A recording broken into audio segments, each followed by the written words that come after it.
Good morning. Good morning to all. Good morning, ma'am. Good morning, miss.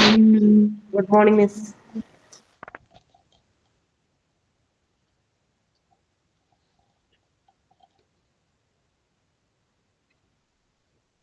നമുക്ക് class തുടങ്ങിയാലോ? Okay, miss. Class തുടങ്ങാം. കഴിഞ്ഞ ദിവസത്തെ ക്ലാസ്സിലുള്ളത് Okay, ma'am. നോക്കിയിരുന്നോ? വായിച്ചു നോക്കിയിരുന്നോ? നമ്മൾ കഴിഞ്ഞ ക്ലാസ്സില് ക്ലാസിഫിക്കേഷൻ ഓഫ് ഹോസ്പിറ്റൽസ് ആണ് എടുത്തിരുന്നത്. അത് നിങ്ങൾ വായിച്ചു നോക്കിയിരുന്നോ?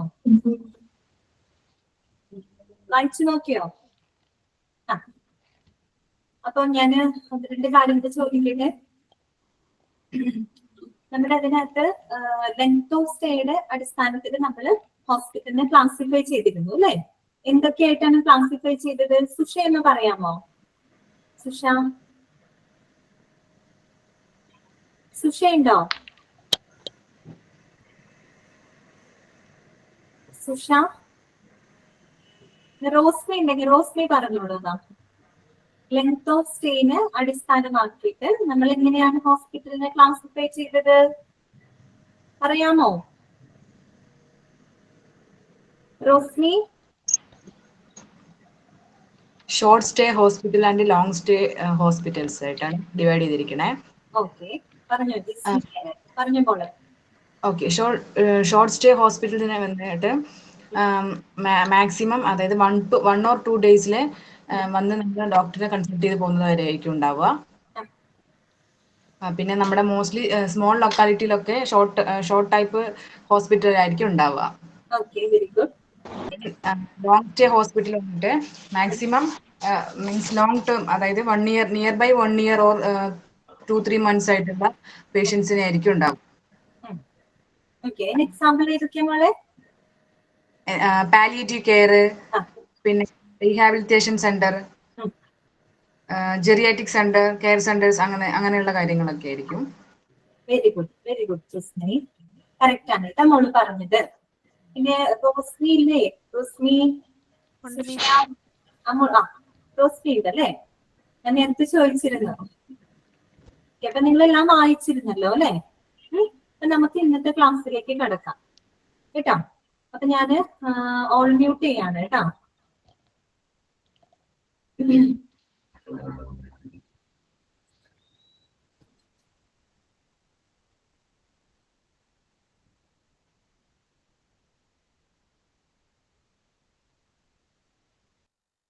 അപ്പൊ നമുക്ക് തുടങ്ങല്ലേ? എല്ലാവരും റെഡിയല്ലേ? റെഡിയാണോ? ശരി, അപ്പൊ നമുക്ക് ഇന്നത്തെ ക്ലാസ് സ്റ്റാർട്ട് ചെയ്യാം കേട്ടോ. ഇനി നമ്മള് പുതിയൊരു ചാപ്റ്റർ ആണ് തുടങ്ങാനായിട്ട് പോകുന്നത്. ചാപ്റ്റർ നമ്പർ 18 കേട്ടോ. Chapter number 18 laboratory service. ഇതാണ് ലബോറട്ടറി സർവീസ് കേട്ടോ. ഒന്ന് നോട്ട് ചെയ്യണേ, ചാപ്റ്റർ ഒന്ന് നോട്ട് ചെയ്ത് വെച്ചോളൂ കേട്ടോ. നമ്മൾ ഇന്ന് എടുക്കാൻ പോകുന്നത് ന്യൂ ചാപ്റ്റർ ആണ്. ചാപ്റ്റർ നമ്പർ 18 ലബോറട്ടറി സർവീസ് അഥവാ ലബോറട്ടറി സേവനങ്ങൾ എന്ന് പറയുന്ന പുതിയൊരു ചാപ്റ്റർ ആണ് കേട്ടോ. അപ്പോ ലാബ് എന്താണെന്നുള്ളത് ഞാൻ നിങ്ങൾക്ക് പറഞ്ഞു തരേണ്ട കാര്യമില്ല. കാര്യം എന്താ? ലാബ് എന്താന്നുള്ളത് എല്ലാവർക്കും അറിയാം അല്ലെ? ലാബ് എന്ന് പറയുമ്പോൾ നമുക്ക് എന്താ, സിമ്പിൾ ആയിട്ട് പറയുകയാണെങ്കിൽ നമുക്ക് ലാബ് എന്താണ് പറയുന്നത്? ബ്ലഡ്, അതുപോലെ തന്നെ യൂറിൻ, പിന്നെന്താണ് സ്റ്റൂള്, സ്പ്യൂട്ടം അല്ലെ? ഇങ്ങനെയൊക്കെ ടെസ്റ്റ് ചെയ്യുന്ന ഒരു സ്ഥലമാണ് എന്തെന്ന് പറയുന്നത്? ലാബ് എന്ന് പറയുന്നത്. അറിയാലോ, എല്ലാവരും ലാബിലൊക്കെ ഒരിക്കലെങ്കിലും പോവാത്തവരായിട്ട് പോയിട്ടുണ്ടാവും, എപ്പോഴെങ്കിലൊക്കെ പോയിട്ടുണ്ടാവും അല്ലെ? അപ്പൊ നമ്മള് അതിനേക്കാൾ ഉപരി നമ്മള് ലാബിന്റെ റോൾ എന്താണ്, ഒരു ലാബിന്റെ ഇമ്പോർട്ടൻസ് എന്താണെന്നുള്ളത് നമ്മളെപ്പോഴും മനസ്സിലാക്കിയിരിക്കണം. ഒന്ന് ആലോചിച്ച് നോക്കൂ, നമ്മുടെ ഒരു 70%, അതായത് ഒരു 70% രോഗനിർണയങ്ങളൊക്കെ നടത്തുന്നത് ഇത്തരത്തിലുള്ള ലാബ് ടെസ്റ്റുകളിലൂടെയാണ് അല്ലെ? ക്ലിനിക്കൽ സ്പെസിമെൻസിന്റെ പരിശോധനയിലൂടെയാണ്. അപ്പൊ എന്താണ് ക്ലിനിക്കൽ സ്പെസിമെൻസ്? എന്താണ് ക്ലിനിക്കൽ സ്പെസിമെൻസ്? നിങ്ങൾ പറയൂ. ക്ലിനിക്കൽ സ്പെസിമെൻസ് എന്താണ്? നമ്മുടെ ഹ്യൂമൻ ബോഡിയിൽ നിന്ന് രോഗനിർണയത്തിന് വേണ്ടിയിട്ട് കളക്ട് ചെയ്യുന്ന സാമ്പിളുകൾ അല്ലെ? അത് ബ്ലഡ് ആവാം, യൂറിൻ ആവാം, സ്പ്യൂട്ടം, സെറം, പ്ലാസ്മ, ടിഷ്യൂ, സെല്ലുകൾ, അങ്ങനെ എന്ത് വേണമെങ്കിലും ആകും അല്ലെ? നമ്മുടെ ഹ്യൂമൻ ബോഡിയിൽ നിന്ന് നമ്മൾ രോഗനിർണയത്തിന് വേണ്ടിയിട്ട് കളക്ട് ചെയ്യുന്ന ആ ഒരു മെറ്റീരിയൽസ് അല്ലെങ്കിൽ ആ ഒരു സാമ്പിളുകളെയാണ് നമ്മൾ എന്ത് പറയുന്നത്, ക്ലിനിക്കൽ സ്പെസിമെൻസ് എന്ന് പറയുന്നത്, അഥവാ ബയോളജിക്കൽ സ്പെസിമെൻസ് എന്ന് പറയുന്നത്. മനസ്സിലായോ ഞാൻ പറഞ്ഞത്? കേൾക്കുന്നുണ്ടോ നിങ്ങള്? ശ്രദ്ധിക്കണോട്ടോ ക്ലാസ്സില്. ചിലപ്പോ എല്ലാവരും വീഡിയോ ഒക്കെ ഓൺ ചെയ്തിട്ട് പല പണികൾക്കൊക്കെ പോകും, പാത്രം കഴുകാനും തുണി മടക്കി വെക്കാനും ഒക്കെ പോകുന്നവരുണ്ടാവും. ഇടയ്ക്കൊക്കെ വന്നിട്ട് ചോദിക്കരുത് കേട്ടോ എന്താന്നുള്ളത്. സുഷ, ഞാൻ പറഞ്ഞത് ലാബിനെ കുറിച്ച് ഞാൻ ജസ്റ്റ് തുടങ്ങിയിട്ടുള്ളൂ കേട്ടോ. ക്ലിനിക്കൽ സ്പെസിമെൻസ് എന്ന് പറഞ്ഞാൽ എന്താണെന്ന് കേട്ടോ. ക്ലിനിക്കൽ സ്പെസിമെൻസ് അഥവാ ബയോളജിക്കൽ സ്പെസിമെൻസ് എന്ന് പറഞ്ഞു കഴിഞ്ഞാൽ എന്താണ്? ഈ ബ്ലഡ്, യൂറിൻ, അതുപോലെ തന്നെ സ്പ്യൂട്ടം, സ്റ്റൂള്, ഇങ്ങനെയുള്ള സാമ്പിളുകളെയാണെങ്കിൽ മെറ്റീരിയൽസ് എന്ന് വെച്ചാൽ നമ്മുടെ ഹ്യൂമൻ ബോഡിയിൽ നിന്ന് രോഗനിർണയത്തിന് വേണ്ടിയിട്ട് നമ്മൾ കളക്ട് ചെയ്യുന്ന മെറ്റീരിയൽസ് അല്ലെങ്കിൽ ആ സാമ്പിളുകളെയാണ് നമ്മൾ എന്ത് പറയുന്നത്, ക്ലിനിക്കൽ സ്പെസിമെൻസ് അഥവാ ബയോളജിക്കൽ സ്പെസിമെൻസ് എന്ന് പറയുന്നത്. മനസ്സിലായല്ലോ? അത്രയും അറിഞ്ഞിട്ടുണ്ട് കേട്ടോ. അപ്പൊ ഞാൻ പറഞ്ഞത് നമുക്ക് ലാബ് എന്താണെന്ന് അറിയാം, പക്ഷെ നമ്മൾ ഒരു ലാബിന്റെ ഇമ്പോർട്ടൻസ് എന്താണെന്ന് നമ്മൾ മനസ്സിലാക്കി വെക്കാം. ഞാൻ പറഞ്ഞു, ഒരു 70% രോഗനിർണയം നടത്തുന്നത് ഇങ്ങനെയുള്ള ടെസ്റ്റുകളിലൂടെയാണ്. നമുക്ക് എന്തെങ്കിലും ഒരു അസുഖം വരുമ്പോൾ നമ്മൾ ഡോക്ടറെ കാണുന്നു, ഡോക്ടർ നമ്മളോട് കുറെ കാര്യങ്ങളൊക്കെ നമ്മളോട് ചോദിക്കും അല്ലെ. അപ്പൊ നമ്മൾ അതിനനുസരിച്ച് നമ്മുടെ അസുഖത്തെ കുറിച്ച് നമ്മൾ പറയുമ്പോൾ ആ സിംറ്റംസ് ഒക്കെ കേട്ടിട്ട് ഒരു ധാരണ ഉണ്ടാക്കിയിട്ടാണ് ഡോക്ടർ നമുക്ക് മെഡിസിൻ പ്രിസ്ക്രൈബ് ചെയ്യുന്നത്. നമുക്ക് എന്തെങ്കിലും അസുഖമൊക്കെ വരുമ്പോൾ ഡോക്ടറെ എടുത്ത് ചെല്ലുമ്പോൾ ഡോക്ടർ നമ്മൾക്ക് നമ്മുടെ സിംറ്റംസ് ഒക്കെ കേട്ടിട്ട് ഡോക്ടർ നമുക്ക് എന്ത് ചെയ്യും, മരുന്ന് എഴുതി തരും. എന്നിട്ട് പറയും 3 ദിവസം ഇത് കഴിക്കുക, ഇത് കഴിഞ്ഞിട്ട് കുറഞ്ഞില്ലെങ്കിൽ 3 ദിവസം കഴിയുമ്പോൾ ഒന്ന് വന്ന് കാണാനൊക്കെ നമ്മളോട് പറയാറുണ്ട് അല്ലെ. അപ്പൊ ഇൻ കേസ് നമ്മളുടെ എന്താണ് Rinsha, clinical specimens. Clinical specimens എന്ന് പറഞ്ഞു കഴിഞ്ഞാല് നമ്മുടെ ബ്ലഡ്, യൂറിൻ, അതുപോലെ തന്നെ എന്താ പറയുക പ്ലാസ്മ, സ്റ്റൂള്, സ്പ്യൂട്ടം, കഫം, ഇങ്ങനെയുള്ള സാധനങ്ങളില്ലേ നമ്മുടെ രോഗനിർണയത്തിന് വേണ്ടിയിട്ട് ലാബില് പരിശോധനയ്ക്കായിട്ട് എടുക്കുന്ന സാമ്പിളുകൾ അല്ലെ. ഇത്തരം ക്ലിനിക്കൽ സ്പെസിമെൻസ് എന്ന് പറഞ്ഞാൽ നമ്മുടെ ഹ്യൂമൻ ബോഡിയിൽ നിന്ന് നമ്മൾ കളക്ട് ചെയ്യുന്നതാണ്. മനസ്സിലായോ? അതിനെയാണ് നമ്മൾ ക്ലിനിക്കൽ സ്പെസിമെൻസ് എന്ന് പറയുന്നത്. മനസ്സിലായല്ലോ? ഞാൻ പറഞ്ഞു വന്നത് എന്താണ്, ഇപ്പൊ ഡോക്ടർ നമ്മളോട് ചിലപ്പോൾ പറയും 3 ദിവസം കഴിഞ്ഞിട്ട് മാറിയില്ല എന്നുണ്ടെങ്കിൽ ഒന്ന് കാണാൻ പറയും അല്ലെ. അപ്പൊ നമ്മള് മാറിയില്ല എന്നുണ്ടെങ്കിൽ നമ്മൾ ചെല്ലുമ്പോൾ ഡോക്ടർ സ്വാഭാവികമായിട്ട് നമ്മളോട് എന്ത് പറയും, ഒരു ബ്ലഡ് ടെസ്റ്റ് ചെയ്യാനോ അല്ലെങ്കിൽ എന്തെങ്കിലും യൂറിൻ ടെസ്റ്റ് ചെയ്യാനോ ഒക്കെ നമ്മളോട് ആവശ്യപ്പെടും. എന്തിനാണ് നമ്മൾ ഇങ്ങനെ ബ്ലഡ്, യൂറിനൊക്കെ നമ്മൾ എന്തിനു വേണ്ടിയിട്ടാണ് ടെസ്റ്റ് ചെയ്യുന്നത്? രോഗം എന്താണ് കണ്ടുപിടിക്കാൻ വേണ്ടിയിട്ടാണ് അല്ലെ. അപ്പൊ ഇങ്ങനെ രോഗനിർണയം നടത്തുന്ന സ്ഥലങ്ങളെയാണ്, അല്ലെങ്കിൽ ഇത്തരം ക്ലിനിക്കൽ സ്പെസിമെൻസിന് പരിശോധന നടത്തുന്ന സ്ഥലമാണ് എന്തെന്ന് പറയുന്നത്, ലാബ് അല്ലെ, ലബോറട്ടറി എന്ന് പറയുന്നത്. ലബോറട്ടറിയുടെ ചുരുക്കരൂപമാണ് എന്ത്, ലാബ് എന്ന് പറയുന്നത്. ലബോറട്ടറിയുടെ മീനിങ് എന്താണെന്നറിയാമോ? ലബോറട്ടറി എന്ന് പറഞ്ഞാല് ഗവേഷണശാല അഥവാ പരീക്ഷണശാല എന്നൊക്കെയാണ് പറയുക. മനസ്സിലായല്ലോ? അപ്പൊ അതിനെയാണ് നമ്മൾ ലാബ് എന്ന് പറയുന്നത്.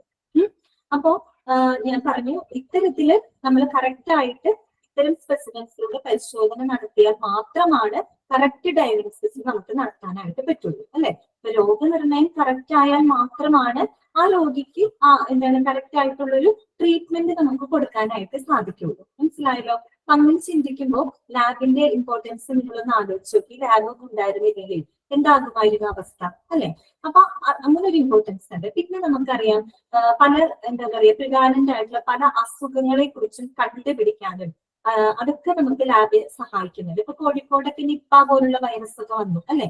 അപ്പൊ ഇത് നിപ്പ വൈറസ് ആണ് അല്ലെങ്കിൽ അത് ഇത്രയും അപകടകാരിയാണ് എന്നൊക്കെ നമുക്ക് എങ്ങനെയാ മനസ്സിലായത്? അതിന്റെ പരിശോധനയിലൂടെയാണ് അല്ലെ, ലാബ് പരിശോധനയിലൂടെയാണ് ഇത്തരത്തിലൊരു വൈറസ് ഉണ്ട്, അത് വളരെ ഡേഞ്ചറസ് ആണ്. അപ്പൊ അതിനനുസരിച്ചുള്ള പ്രിവെന്റീവ് മെഷേഴ്സ് പിന്നീട് എടുക്കാനായിട്ട് സാധിച്ചു അല്ലെ. ഇങ്ങനെ ഒരു വൈറസ് വരുമ്പോൾ സ്വാഭാവികമായിട്ട് എന്താണ്, അങ്ങനെ ഒരു വൈറസ് ഉണ്ട്, അപ്പൊ നമ്മൾ അതിനനുസരിച്ചുള്ള എന്തെടുക്കും, പ്രിവെന്റീവ് മെഷേഴ്സ് എടുക്കും അല്ലെങ്കിൽ ക്യൂറേറ്റീവ് മെഷേഴ്സ് ഒക്കെ എടുക്കും. അപ്പൊ അങ്ങനെ ചെയ്യുന്നതിലും ലാബിനൊരു ഇമ്പോർട്ടൻസ് ഉണ്ട് അല്ലെ. ലാബ് ഉള്ളത് കൊണ്ടാണ് അങ്ങനെ ഒരു പരിശോധന നടത്തിയിട്ട് ഇങ്ങനെയൊക്കെയുള്ള പ്രോബ്ലംസ് ഉണ്ടെന്ന് നമുക്ക് മനസ്സിലാക്കാനായിട്ട് സാധിച്ചത്. അങ്ങനെയൊക്കെ ചിന്തിക്കുമ്പോൾ ലാബിന് എത്രത്തോളം ഇമ്പോർട്ടൻസ് ഉണ്ട് എന്നുള്ളത് നമ്മൾ മനസ്സിലാക്കുന്നുണ്ട്. നമുക്ക് അറിയാവുന്ന കാര്യമാണ്, ലാബ് എന്താണെന്നുള്ളത് അറിയാം. പിന്നെ എന്താണ് നമ്മൾ ഈ ഒരു ചാപ്റ്ററിനകത്ത് പറയുന്നത്, ലാബ് നമുക്ക് തരുന്ന സർവീസുകൾ അഥവാ സേവനങ്ങൾക്ക് അനുസരിച്ച് നമുക്ക് ലാബിനെ പല ഡിവിഷൻസുകളായിട്ട് ക്ലാസിഫൈ ചെയ്യാനായിട്ട് സാധിക്കും. അപ്പൊ അങ്ങനെയുള്ള കാര്യങ്ങൾ നമ്മൾ ഈ ഒരു ചാപ്റ്ററിനകത്ത് പറയുന്നുണ്ട്. പിന്നെന്താണ് നമ്മുടെ ലാബിന്റെ ഒരു ഹൈറാർക്കി, അവിടുത്തെ ഒരു അധികാര ശ്രേണി എങ്ങനെയാണ് പറഞ്ഞാൽ അവിടുത്തെ സ്റ്റാഫുകളുടെ ലെവലുകൾ ഉയർന്ന തലത്തിലിരിക്കുന്നവരാരാണ്, താഴ്ന്ന തലത്തിലിരിക്കുന്നത്, അങ്ങനെ കുറച്ച് ഒരു ഔട്ട്ലൈൻ മാത്രം. മനസ്സിലായോ? ആ ഒരു ഹൈറാർക്കിയെ കുറിച്ച് പറയുന്നുണ്ട്. പിന്നെ ഒരു ലാബിന്റെ ഇൻഫ്രാസ്ട്രക്ചർ എങ്ങനെയായിരിക്കണം, അടിസ്ഥാന സൗകര്യങ്ങൾ എങ്ങനെയായിരിക്കണം, അതുപോലെ ഒരു ലാബിന്, ഒരു നല്ല ലാബിന് വേണ്ട ക്വാളിറ്റീസ് അല്ലെങ്കിൽ എന്തൊക്കെ കാര്യങ്ങൾ ഒരു നല്ല ലാബിന് ഉണ്ടായിരിക്കണം. പിന്നെ നമ്മൾ പറയുന്നത് ലാബിലുള്ള സേഫ്റ്റി മെഷേഴ്സുകൾ, എന്തെല്ലാം സേഫ്റ്റി മെഷേഴ്സുകൾ നമ്മൾ ലാബിനകത്ത് എടുക്കണം, അല്ലെങ്കിൽ ഒരു നല്ല ലാബിന് ഉണ്ടായിരിക്കണം. പിന്നെ നമ്മൾ എന്താ പറയാ, ലാബിനകത്ത് കുറെ പോളിസി ഉണ്ട്, റെഗുലേഷൻസും കാര്യങ്ങളൊക്കെ ഉണ്ട്, അതിനെ കുറിച്ച്. പിന്നെ നമുക്കറിയാം ലാബില് ഒരുപാട് വാർണിംഗ് സൈനുകൾ ഉണ്ടാവും അല്ലെ, ഒരുപാട് അടയാളങ്ങൾ ഉണ്ടാവും. നമുക്ക് ഹാംഫുൾ ആയിട്ടുള്ള ചില ഏരിയ ആണെങ്കിൽ അവിടെ ഒരു പ്രത്യേക സൈനേജ് ഒക്കെ കൊടുക്കും. അങ്ങനെയുള്ള കാര്യങ്ങൾ ചിത്രങ്ങളടക്കം നിങ്ങൾക്ക് ഈ ഒരു ചാപ്റ്ററിനകത്ത് കൊടുത്തിട്ടുണ്ട്. പിന്നെ ലാബ് മാനേജറുടെ റെസ്പോൺസിബിലിറ്റീസ് എന്തൊക്കെയാണ്? നമ്മൾ ബ്ലഡ് ബാങ്ക് പഠിച്ചപ്പോ ബ്ലഡ് ബാങ്ക് മാനേജറുടെ റെസ്പോൺസിബിലിറ്റീസ് നമ്മൾ പറഞ്ഞിരുന്നു അല്ലെ. അതുപോലെ ലാബ് മാനേജറുടെ റെസ്പോൺസിബിലിറ്റീസ് എന്തൊക്കെയാണ്? അങ്ങനെയുള്ള ലാബുമായിട്ട് ബന്ധപ്പെട്ട കുറച്ച് കാര്യങ്ങളാണ് നമ്മൾ ഈ ഒരു ചാപ്റ്ററിനകത്ത് ഡിസ്കസ് ചെയ്ത് പോകുന്നത് കേട്ടോ. സിമ്പിൾ ചാപ്റ്റർ ആണ്, കുഴപ്പമൊന്നുമില്ല, നമുക്ക് വായിച്ച് ഞാൻ ഈ പറഞ്ഞ കാര്യങ്ങളൊക്കെയാണ് ഈ ഒരു ചാപ്റ്ററിനകത്ത് പറഞ്ഞു പോകുന്നത്. മനസ്സിലായത്? ഞാൻ ജസ്റ്റ് ഒരു ഔട്ട്ലൈൻ തന്നത് മാത്രം കേട്ടോ, ഈ ഒരു ചാപ്റ്റർ എന്താണെന്നുള്ളത്. അപ്പൊ നമുക്ക് പതുക്കെ വായിച്ചു തുടങ്ങാം. ആദ്യം ഒരു ഇൻട്രൊഡക്ഷൻ കൊടുത്തിട്ടുണ്ട്, നമുക്കത് വായിക്കാം. നിങ്ങൾ കൂടെ വായിക്കണോ കേട്ടോ. Chapter number 18, laboratory service.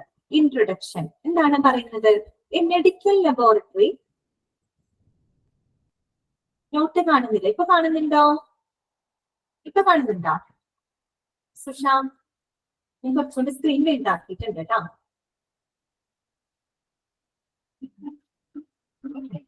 ഇപ്പൊ കാണുന്നില്ലേ? കാണുന്നില്ല? എന്തുപറ്റി? ബാക്കിയുള്ളവർക്ക് എങ്ങനെയാണ്? എല്ലാവർക്കും കാണുന്നില്ലേ? സ്ക്രീൻ കാണുന്നില്ലേ?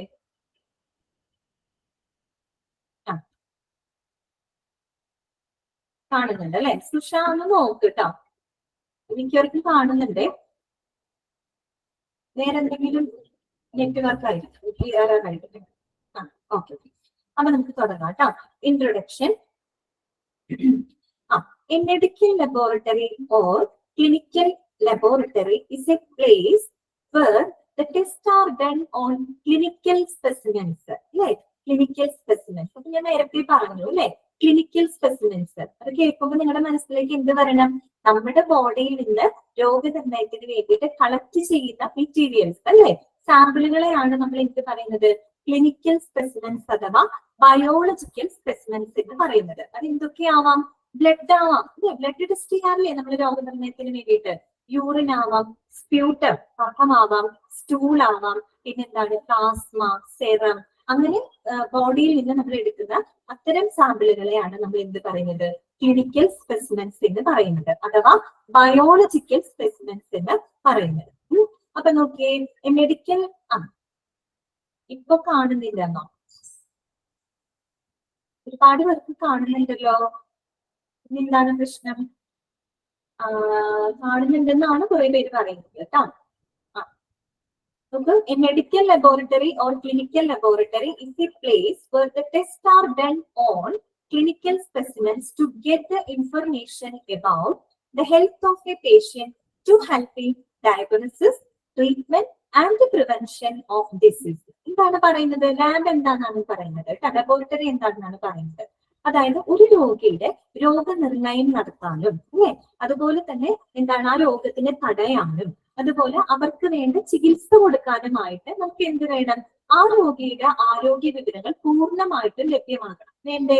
അപ്പൊ അത്തരത്തില് അവരുടെ ആരോഗ്യ വിവരങ്ങള് ലഭിക്കുന്നതിന് വേണ്ടിയിട്ട് എന്താണ് ക്ലിനിക്കൽ സ്പെസിമെൻസിൽ പരിശോധന നടത്തുന്ന ഒരു സ്ഥലമാണ് എന്തെന്ന് പറയുന്നത്? ലാബ് എന്ന് പറയുന്നത്. മനസ്സിലായല്ലോ? അതാണ് അവിടെ പറയുന്നത് കേട്ടോ. പിന്നെ medical laboratories differ in size and complexity and so provide different types of testing services അല്ലെ. മെഡിക്കൽ ലബോറട്ടറി എന്ന് പറയുന്നതാണ് that is differ in size and complexity. അതിന്റെ വലിപ്പത്തിലും അതിന്റെ ആ കോംപ്ലക്സിറ്റി അല്ലെ, അതിന്റെ സങ്കീർണതയിലൊക്കെ വ്യത്യാസപ്പെട്ടിരിക്കുന്നു. എന്താണ് പറയുന്നത്? ചെറിയ ലാബ് തൊട്ട് വലിയ ലാബുകൾ വരെയുണ്ട് അല്ലെ. നമ്മുടെ നാട്ടിൻപുറത്തൊക്കെ കുഞ്ഞു ലാബുകളൊക്കെ നിങ്ങൾ കണ്ടിട്ടില്ലേ? അപ്പൊ അത്തരം ലാബ് തൊട്ട് വലിയ ലാബുകൾ വരെയുണ്ട്. വലിയ ലാബ് എന്ന് വെച്ചാൽ അവിടെ ഒരുപാട് എക്യുപ്മെന്റ്സ് ഉണ്ടായിരിക്കും, ഒരുപാട് റിസോഴ്സസ് ഉണ്ടായിരിക്കും. അപ്പൊ അതിനനുസരിച്ചുള്ള സേവനങ്ങൾ അവർക്ക് എന്ത് ചെയ്യാൻ പറ്റും, കൊടുക്കാനും സാധിക്കും. അതുപോലെ പോളിക്ലിനിക് ലാബുകൾ വരെയുണ്ട്. അതാണ് പറയുന്നത് മെഡിക്കൽ ലബോറട്ടറി എന്ന് പറയുന്നത് അതിന്റെ സൈസിലായിക്കോട്ടെ, കോംപ്ലക്സിറ്റി, ഇതിന്റെ സങ്കീർണതയിലായിക്കോട്ടെ, എല്ലാത്തിലും വ്യത്യാസപ്പെട്ടിരിക്കുന്നു. എല്ലാം ഒരുപോലെയല്ല, അല്ലെ? And so provide the different types of testing services. ഇത് മാത്രമല്ല അവര് നിരവധി സേവനങ്ങൾ നമുക്ക് വാഗ്ദാനം ചെയ്യും, ഇല്ലേ? ഒത്തിരി സേവനങ്ങൾ നമുക്ക് തരുന്നുണ്ട്. ചെറിയ ലാബ് ആവുമ്പോൾ അവിടെ അതിനുള്ള സൗകര്യങ്ങളേ ഉണ്ടാവുള്ളൂ. അപ്പൊ അതിനനുസരിച്ചുള്ള സേവനങ്ങൾ അവിടെ നിന്ന് കിട്ടുള്ളൂ. കുറച്ചും കൂടെ റിസോഴ്സസ് ഉള്ള സൗകര്യങ്ങളുള്ള ഒരു ലാബ് ആണെങ്കിലോ കുറേയും കൂടെ നല്ല സേവനങ്ങൾ നമുക്ക് ലഭിക്കും, അല്ലെ? അതാണ് അവിടെ പറയുന്നത്. ഇനി വേറൊരു ഡെഫിനിഷൻ പോലെ പറഞ്ഞേക്കാണ്, വേറൊരു രീതിയിൽ പറയാണ്. Medical laboratory is A part of the laboratory that is equipped with various biomechanical instruments. ഒരു കാര്യം ശ്രദ്ധിക്കണം കേട്ടോ, ബയോമെക്കാനിക്കൽ എന്നാണ് കൊടുക്കുക, മെക്കാനിക്കൽ വേണ്ട. മെക്കാനിക്കൽ അല്ല അവിടെ കറക്റ്റ് ആക്ട് ആവാ, മെഡിക്കൽ ഇട്ടാൽ മതി കേട്ടോ. ബയോ മെഡിക്കൽ ഇൻസ്ട്രുമെന്റ്സ് എന്ന് അങ്ങനെ എഴുതണം കേട്ടോ. ബയോമെക്കാനിക്കൽ അല്ല, മെക്കാനിക്കൽ അത് എത്ര കറക്റ്റ് ആവുന്നില്ല, മെഡിക്കൽ ഇട്ടാൽ മതി കേട്ടോ. ബയോമെഡിക്കൽ ഇൻസ്ട്രുമെന്റ്സ്, അതുപോലെ എക്യുപ്മെന്റ്സ്, മെറ്റീരിയൽസ് ആൻഡ് റിയേജൻസ്. ബ്രാക്കറ്റിൽ എന്താ കൊടുത്തേക്കുന്നത്, കെമിക്കൽസ് എന്ന് കൊടുത്തിട്ടുണ്ട്, അല്ലെ? For carrying out different laboratory investigative activities by using biological specimens. ഈ ബയോളജിക്കൽ സ്പെസിമെൻസിന് എക്സാമ്പിൾ ആണ് ആ ഒരു ബ്രാക്കറ്റിനകത്ത് കൊടുത്തേക്കുന്നത്. എന്തൊക്കെയാണത്? Whole blood, serum, plasma, urine, stool, etcetera. മനസ്സിലായല്ലോ? നമ്മൾ നേരത്തെ പറഞ്ഞില്ലേ എന്താണ് പറയുന്നത്?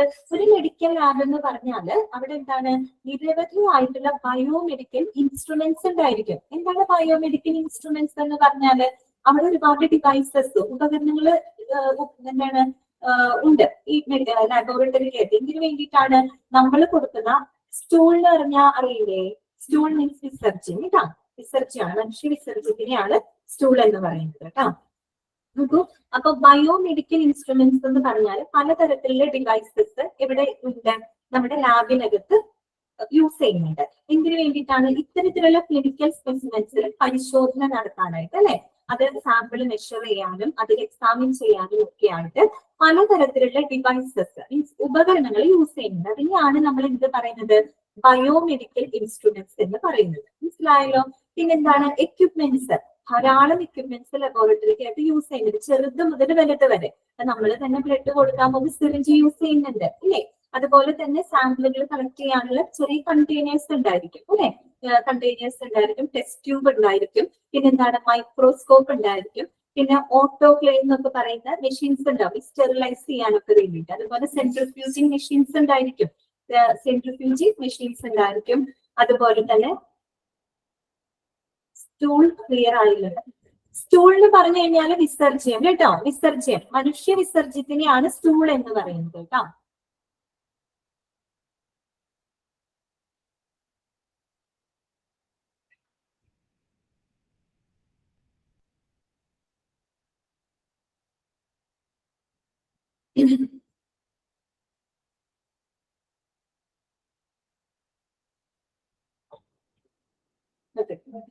അപ്പൊ എന്താണ് എക്യുപ്മെന്റ്സ് എന്ന് പറയുന്നത്? മനസ്സിലായല്ലോ? അതായത് ഒരുപാട് എക്യുപ്മെന്റ്സുകൾ അവിടെ യൂസ് ചെയ്യുന്നുണ്ട്. എന്തൊക്കെയാണ് പറയുന്നത്? നമ്മുടെ സിറിഞ്ച് ഉണ്ട്, അതുപോലെ തന്നെ ഗ്ലാസ് ട്യൂബ്സുകൾ ഉണ്ട്, വാച്ച് ഗ്ലാസ് ഉണ്ട്, ബീക്കറുകൾ ഉണ്ടായിരിക്കും, മൈക്രോസ്കോപ്പ് ഉണ്ടായിരിക്കും, പിന്നെന്താണ്?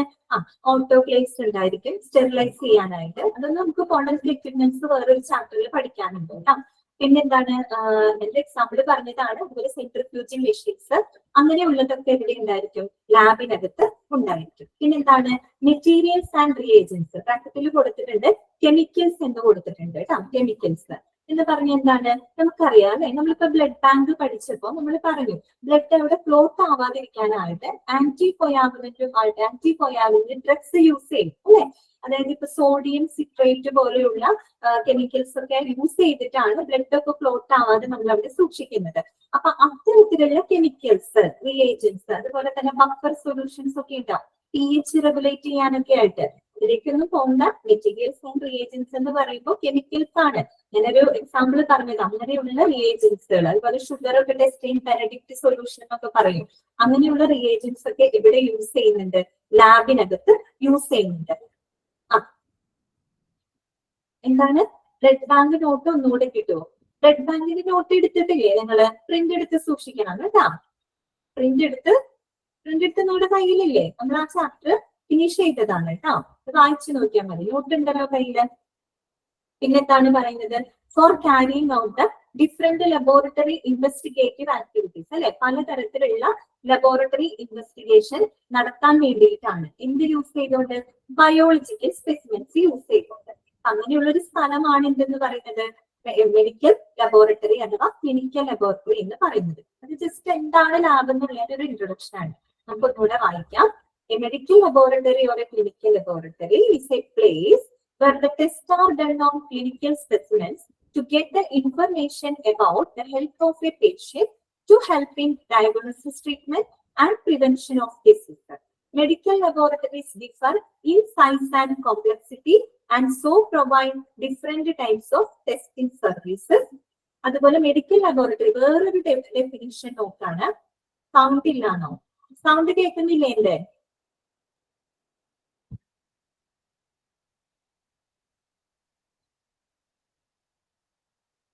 എന്താണ് പ്രശ്നം?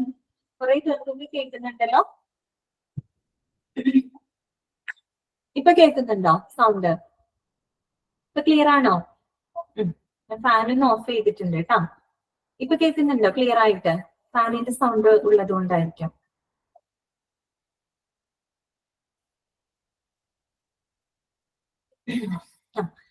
അപ്പൊ നോക്കുക.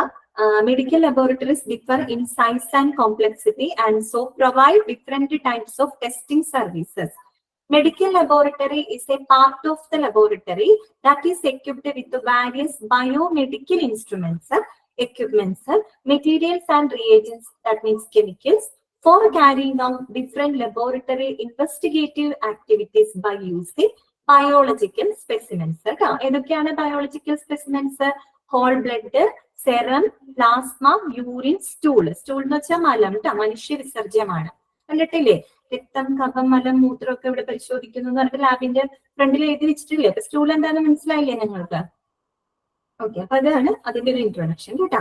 അപ്പൊ നിങ്ങൾക്ക് ഒന്ന് വായിച്ചാൽ മതി. അടുത്തത് നോക്കി. The objectives of a medical laboratory are providing its customers exact results which share the clinical treatment. ഒരു മെഡിക്കൽ ലബോറട്ടറിയുടെ ഏറ്റവും പ്രധാനപ്പെട്ട ഒബ്ജക്റ്റീവ് എന്ന് പറഞ്ഞാൽ അവരുടെ ഏറ്റവും പ്രധാനപ്പെട്ട ലക്ഷ്യം അല്ലെങ്കിൽ എയിം എന്ന് പറയുന്നത് എന്താണ്? അവരുടെ കസ്റ്റമേഴ്സിന് എക്സാക്റ്റ് ആയിട്ടുള്ള റിസൾട്ട് കൊടുക്കുക അല്ലെ, കറക്റ്റ് ആയിട്ടുള്ള ഒരു പരിശോധനാ ഫലം കൊടുക്കുക എന്നുള്ളതാണ്. എന്തിനു വേണ്ടിയിട്ടാണ്? അവരുടെ ഫെർദർ ട്രീറ്റ്മെന്റിന് വേണ്ടിയിട്ട് അല്ലെ. കറക്റ്റ് ആയിട്ട് ഒരു രോഗനിർണയം നടത്തിയാൽ മാത്രമാണ് അല്ലെ നമുക്ക് അവർക്ക് എന്ത് ട്രീറ്റ്മെന്റ് ആണ് കൊടുക്കേണ്ടതെന്നുള്ളത് മനസ്സിലാവുള്ളൂ. രോഗം കണ്ടുപിടിക്കലാണ് പ്രധാനം, എന്നാൽ മാത്രമാണ് നമുക്ക് അതിനുള്ള ചികിത്സ കൊടുക്കാനായിട്ട് പറ്റുള്ളൂ. അപ്പൊ അതാണ് അവിടെ പറയുന്നത്. മെഡിക്കൽ ലബോറട്ടറിയുടെ പ്രധാനപ്പെട്ട ഒബ്ജക്റ്റീവ് എന്ന് പറയുന്നത് ആർ പ്രൊവൈഡിങ് ഇറ്റ്സ് കസ്റ്റമേഴ്സ്. അവരുടെ കസ്റ്റമേഴ്സ് ആരാണ്? അവരുടെ ഉപഭോക്താക്കൾ ആരാണ്? Physicians and patients. അത് ഡോക്ടറും ആകാം, രോഗിയുമാവാം. ഒരു ഡോക്ടറുടെ നിർദ്ദേശാനുസരണമാണല്ലോ നമ്മൾ പോയി ലാബിൽ ടെസ്റ്റ് ചെയ്യുന്നത് അല്ലെ. അപ്പൊ ഒരു ലാബിനെ സംബന്ധിച്ച് അവരുടെ കസ്റ്റമേഴ്സ് എന്ന് പറയുന്നത് ആരാണ്? ഡോക്ടേഴ്സും ആവാം, രോഗിയുമാവാം അല്ലെ. അപ്പൊ അവർക്കാണ് ഈ റിസൾട്ട് കൊടുക്കുന്നത്. അങ്ങനെയാണ് ഡോക്ടർ കൺഫേം ചെയ്യുന്നത് ഇയാൾക്ക് ഇന്ന അസുഖമാണ്, അയാൾക്ക് ഇന്നൊരു ട്രീറ്റ്മെന്റ് ആണ് കൊടുക്കേണ്ടതെന്നുള്ളത്.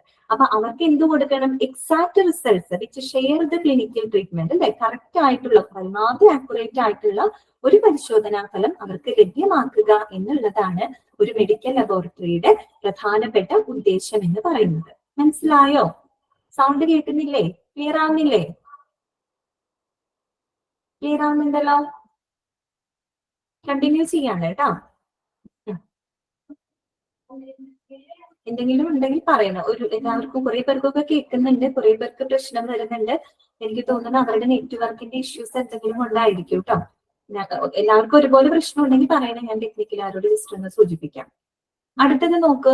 Functional divisions of lab services. എന്താണ് പറയുന്നത്? Functional divisions of lab services. എന്താണ് പറയുന്നത്? ലാബ് നമുക്ക് തരുന്ന സേവനങ്ങൾക്ക് അനുസരിച്ച് നമുക്ക് ലാബിനെ പല ഡിവിഷൻസ് ആയിട്ട് തിരിക്കാം. എന്താണ് പറയുന്നത്? Functional divisions of A lab services. Lab നമുക്ക് നിരവധി സേവനങ്ങൾ തരുന്നുണ്ട്, നമ്മൾ പറഞ്ഞു അല്ലെ. അപ്പൊ അത്തരത്തിൽ ലാബ് നമുക്ക് നൽകുന്ന സേവനങ്ങൾക്ക് അനുസരിച്ച് നമുക്ക് ലാബിനെ പല ഫങ്ഷണൽ ഡിവിഷൻസ് ആയിട്ട് തിരിക്കാൻ പറ്റും. ഏതൊക്കെയാണത്? Lab services can be classified into 5 divisions കേട്ടോ. 5 ഡിവിഷൻസ് ആയിട്ട് നമുക്ക് തിരിക്കാം. ഒന്നാമത്തെ എന്താണ്? Clinical pathology. ഫസ്റ്റ് വൺ എന്താണ്? Clinical pathology. രണ്ടെന്താണ്? Clinical microbiology. മൂന്നാമത്തെ എന്താണ്? Clinical biochemistry. നാലെന്താണ്? യൂറിനാലിസിസ്. ഫിഫ്ത്ത് വൺ എന്താണ്? Blood bank. മനസ്സിലായോ? ഒന്നുകൂടെ വായിക്കാം. അതായത് ലാബ് നമുക്ക് തരുന്ന സേവനങ്ങൾക്ക് അനുസരിച്ച് അവയെ 5 ഡിവിഷൻസ് ആയിട്ടാണ് നമ്മൾ തിരിച്ചിരിക്കുന്നത്. First one clinical pathology, second one clinical microbiology, third one clinical biochemistry, fourth one urinalysis and fifth one blood bank. മനസ്സിലായല്ലോ? ഇനി നമുക്ക് ഓരോന്ന് എന്താന്നുള്ളത് മനസ്സിലാക്കണം. കേട്ടല്ലോ? അപ്പോ അതിനകത്ത് ഒരു കാര്യം ഞാൻ പറയട്ടെ. ആ ഫോർത്തും ഫിഫ്ത്തും ഉണ്ടല്ലോ, നാലാമത്തെ യൂറിനാലിസിസ്, അതുപോലെ അഞ്ചാമത്തെ ബ്ലഡ് ബാങ്ക് ഉണ്ട്. അത് നമുക്കൊന്ന് പെട്ടെന്ന് പറയാം. കാര്യം എന്താ? നമ്മളത് കുറെ ബ്ലഡ് ബാങ്ക് ഒക്കെ നമ്മൾ ഒരു ചാപ്റ്റർ ആയിട്ട് തന്നെ പഠിച്ചതാണ് അല്ലെ? അപ്പൊ നിങ്ങൾക്ക് അറിയാം കാര്യങ്ങള്. യൂറിനാലിസിസ് എന്ന് പറയുമ്പോൾ എന്തായിരിക്കും? ആ പേരിങ് തന്നെ നമുക്ക് കിട്ടും. It is the test of urine അല്ലെ? യൂറിൻ ആണ് അവിടെ ടെസ്റ്റ് ചെയ്യുന്നത്. യൂറിൻ ടെസ്റ്റ് ചെയ്തുകൊണ്ട് അല്ലെങ്കിൽ യൂറിനെ പരിശോധനാ വിധേയമാക്കിക്കൊണ്ട് നമ്മൾ എന്ത് ചെയ്യാണ്? രോഗനിർണയം അവിടെ നടത്തും അല്ലെ? ഇതാണ് യൂറിനാലിസിസ് എന്ന്. അതേ റോസ്മി, യൂറിൻ ടെസ്റ്റ് ആണ്, പേരിൽ തന്നെ കിട്ടും. അപ്പൊ അവിടുത്തെ സ്പെസിമെൻ എന്താണ്? ക്ലിനിക്കൽ സ്പെസിമെൻ എന്താണ്?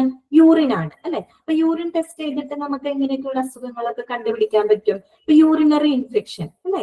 യൂറിനറി ട്രാക്ട് ഇൻഫെക്ഷൻ, അതുപോലെ കിഡ്നി സംബന്ധമായിട്ടുള്ള എന്തെങ്കിലും ഇഷ്യൂസ് ഒക്കെ ഉണ്ടെങ്കിൽ നമുക്ക് യൂറിൻ ടെസ്റ്റ് ചെയ്താൽ കണ്ടുപിടിക്കാൻ പറ്റും. പിന്നെ പ്രഗ്നൻസി അല്ലെ? പലപ്പോഴും പ്രഗ്നൻസി ഒക്കെ കൺഫേം ചെയ്യാനായിട്ട് നമുക്ക് എന്ത് യൂസ് ചെയ്യാം? യൂറിൻ ടെസ്റ്റ് നടത്തിയാൽ മനസ്സിലാവും. ബ്ലഡിലൂടെ ചെക്ക് ചെയ്തിട്ടും കണ്ടുപിടിക്കാൻ പറ്റും, പക്ഷെ യൂറിനും നമുക്ക് ടെസ്റ്റ് ചെയ്ത് കൺഫേം ചെയ്യാനായിട്ട് സാധിക്കും അല്ലെ? യൂറിനാലിസിസ് എന്ന് പറയുന്നത് നിങ്ങൾക്കറിയാം, കൂടുതൽ അതിനകത്തൊന്നും പറയാനില്ല കേട്ടോ. It is the test of urine ആണ്. പിന്നെ എന്താ പറയുന്നത്? ബ്ലഡ് ബാങ്ക് അല്ലെ? ബ്ലഡ് ബാങ്ക് പിന്നെ നമ്മളൊരു ചാപ്റ്റർ ആയിട്ട് തന്നെ പഠിച്ചു കഴിഞ്ഞതാണ്. ബ്ലഡ് ബാങ്കിനകത്ത് ഏതാ സ്പെസിമെൻ? ബ്ലഡ് ആണ് അല്ലെ? ബ്ലഡ് അല്ല അവിടുത്തെ ക്ലിനിക്കൽ സ്പെസിമെൻ എന്ന് പറയുന്നത്. ബ്ലഡിൽ നമ്മൾ എന്താ ചെയ്യുന്നത്? പലതരത്തിലുള്ള ടെസ്റ്റുകൾ അവിടെ ചെയ്യുന്നുണ്ട് അല്ലെ? അത് രോഗങ്ങൾ കണ്ടുപിടിക്കാനും, അത് മാത്രമല്ല പ്രധാനമായിട്ട് അവിടെ നമ്മൾ പറഞ്ഞില്ലേ, കമ്പാറ്റബിലിറ്റി ടെസ്റ്റിംഗ് ഉണ്ട്, അതുപോലെ ഗ്രൂപ്പ് ടെസ്റ്റിംഗ്, അങ്ങനെ ഒത്തിരി ടെസ്റ്റുകൾ നടത്തുന്നുണ്ട്. ട്രാൻസ്മിറ്റഡ് ആയിട്ടുള്ള വല്ല ഡിസീസ് ഉണ്ടോ എന്നുള്ളത് അറിയാനും ടെസ്റ്റ് ചെയ്യുന്നുണ്ട്. പക്ഷെ അവിടെ രോഗം നിർണയം എന്നതിനേക്കാൾ ഉപരി പ്രധാനമായിട്ട് എന്താണ്? ഒരു പ്രോപ്പർ ട്രാൻസ്ഫ്യൂഷന് വേണ്ടിയിട്ടാണ് നമ്മൾ അവിടെ ടെസ്റ്റുകളൊക്കെ നടത്തുന്നത്. അപ്പൊ അതും എന്താണ്? ഒരു ലാബാണ് അല്ലെ? ഇപ്പൊ ബ്ലഡ് ബാങ്ക്. അപ്പൊ അത് രണ്ടും നമുക്കറിയാം അല്ലെ? അപ്പൊ നമുക്കത് കൂടുതൽ ഇനി പറയേണ്ട കാര്യമില്ല. ബാക്കി മൂന്നെണ്ണമാണ് നമുക്കറിയാനുള്ളത്. Clinical pathology, clinical microbiology, clinical biochemistry. അപ്പൊ അത് തന്നെയാണ് നിങ്ങൾക്ക് നോട്ടായിട്ട് തന്നിരിക്കുന്നത്. ബാക്കിയുള്ളത് നമുക്കറിയാമല്ലോ. അപ്പൊ ആദ്യത്തെ നോക്കുന്നു, നോട്ട് എടുത്തു വെച്ചോളൂ കേട്ടോ. ഞാൻ കുറച്ച് കാര്യങ്ങൾ പറഞ്ഞു തരാം, നിങ്ങൾ അതൊന്ന് എഴുതണം. ഞാൻ പറഞ്ഞുതരാം, സിമ്പിൾ ആയിട്ടുള്ള കുറച്ച് കാര്യങ്ങളാണ്. അപ്പൊ ഒന്ന് നോട്ട് ചെയ്ത് വെക്കണം കേട്ടോ. അപ്പൊ ആദ്യത്തെ പറയുന്നത് ക്ലിനിക്കൽ പാത്തോളജി. പിന്നെ ജസ്റ്റ് ഈ ഹെഡിങ്സിന്റെ ഒരു ഔട്ട്ലൈൻ നിങ്ങൾക്ക് തരാം. അപ്പൊ നിങ്ങൾക്ക് പിന്നെ വായിക്കുമ്പോൾ കുറച്ചും കൂടെ എളുപ്പമുണ്ടാവും. ക്ലിനിക്കൽ പാത്തോളജി, ഈ വാക്ക് നിങ്ങൾ കേട്ടിട്ടുണ്ടോ? നിങ്ങൾ കേട്ടിട്ടുണ്ട്, നമ്മള് ബ്ലഡ് ബാങ്ക് പഠിച്ചപ്പോ പറഞ്ഞിട്ടുണ്ട് അല്ലെ? ക്ലിനിക്കൽ പാത്തോളജി ലബോറട്ടറി എന്നൊക്കെ പറഞ്ഞ് നമ്മൾ പഠിച്ചിട്ടുണ്ട്. പാത്തോളജി എന്താണെന്നുള്ളതും നിങ്ങൾക്കറിയാം. സ്റ്റഡി കുറെ പേര് പറയുന്നുണ്ട് കേട്ടോ. വിദ്യ, ശ്രുതി, ശരണ്യ, എല്ലാവരും കറക്റ്റ് ആണ് കേട്ടോ. പാത്തോളജി എന്ന് പറഞ്ഞാൽ എന്താണ്? സ്റ്റഡി ഓഫ് ഡിസീസസ് ആണ്. നമ്മൾ ഓൾറെഡി കണ്ടു കഴിഞ്ഞതാണ് അല്ലെ?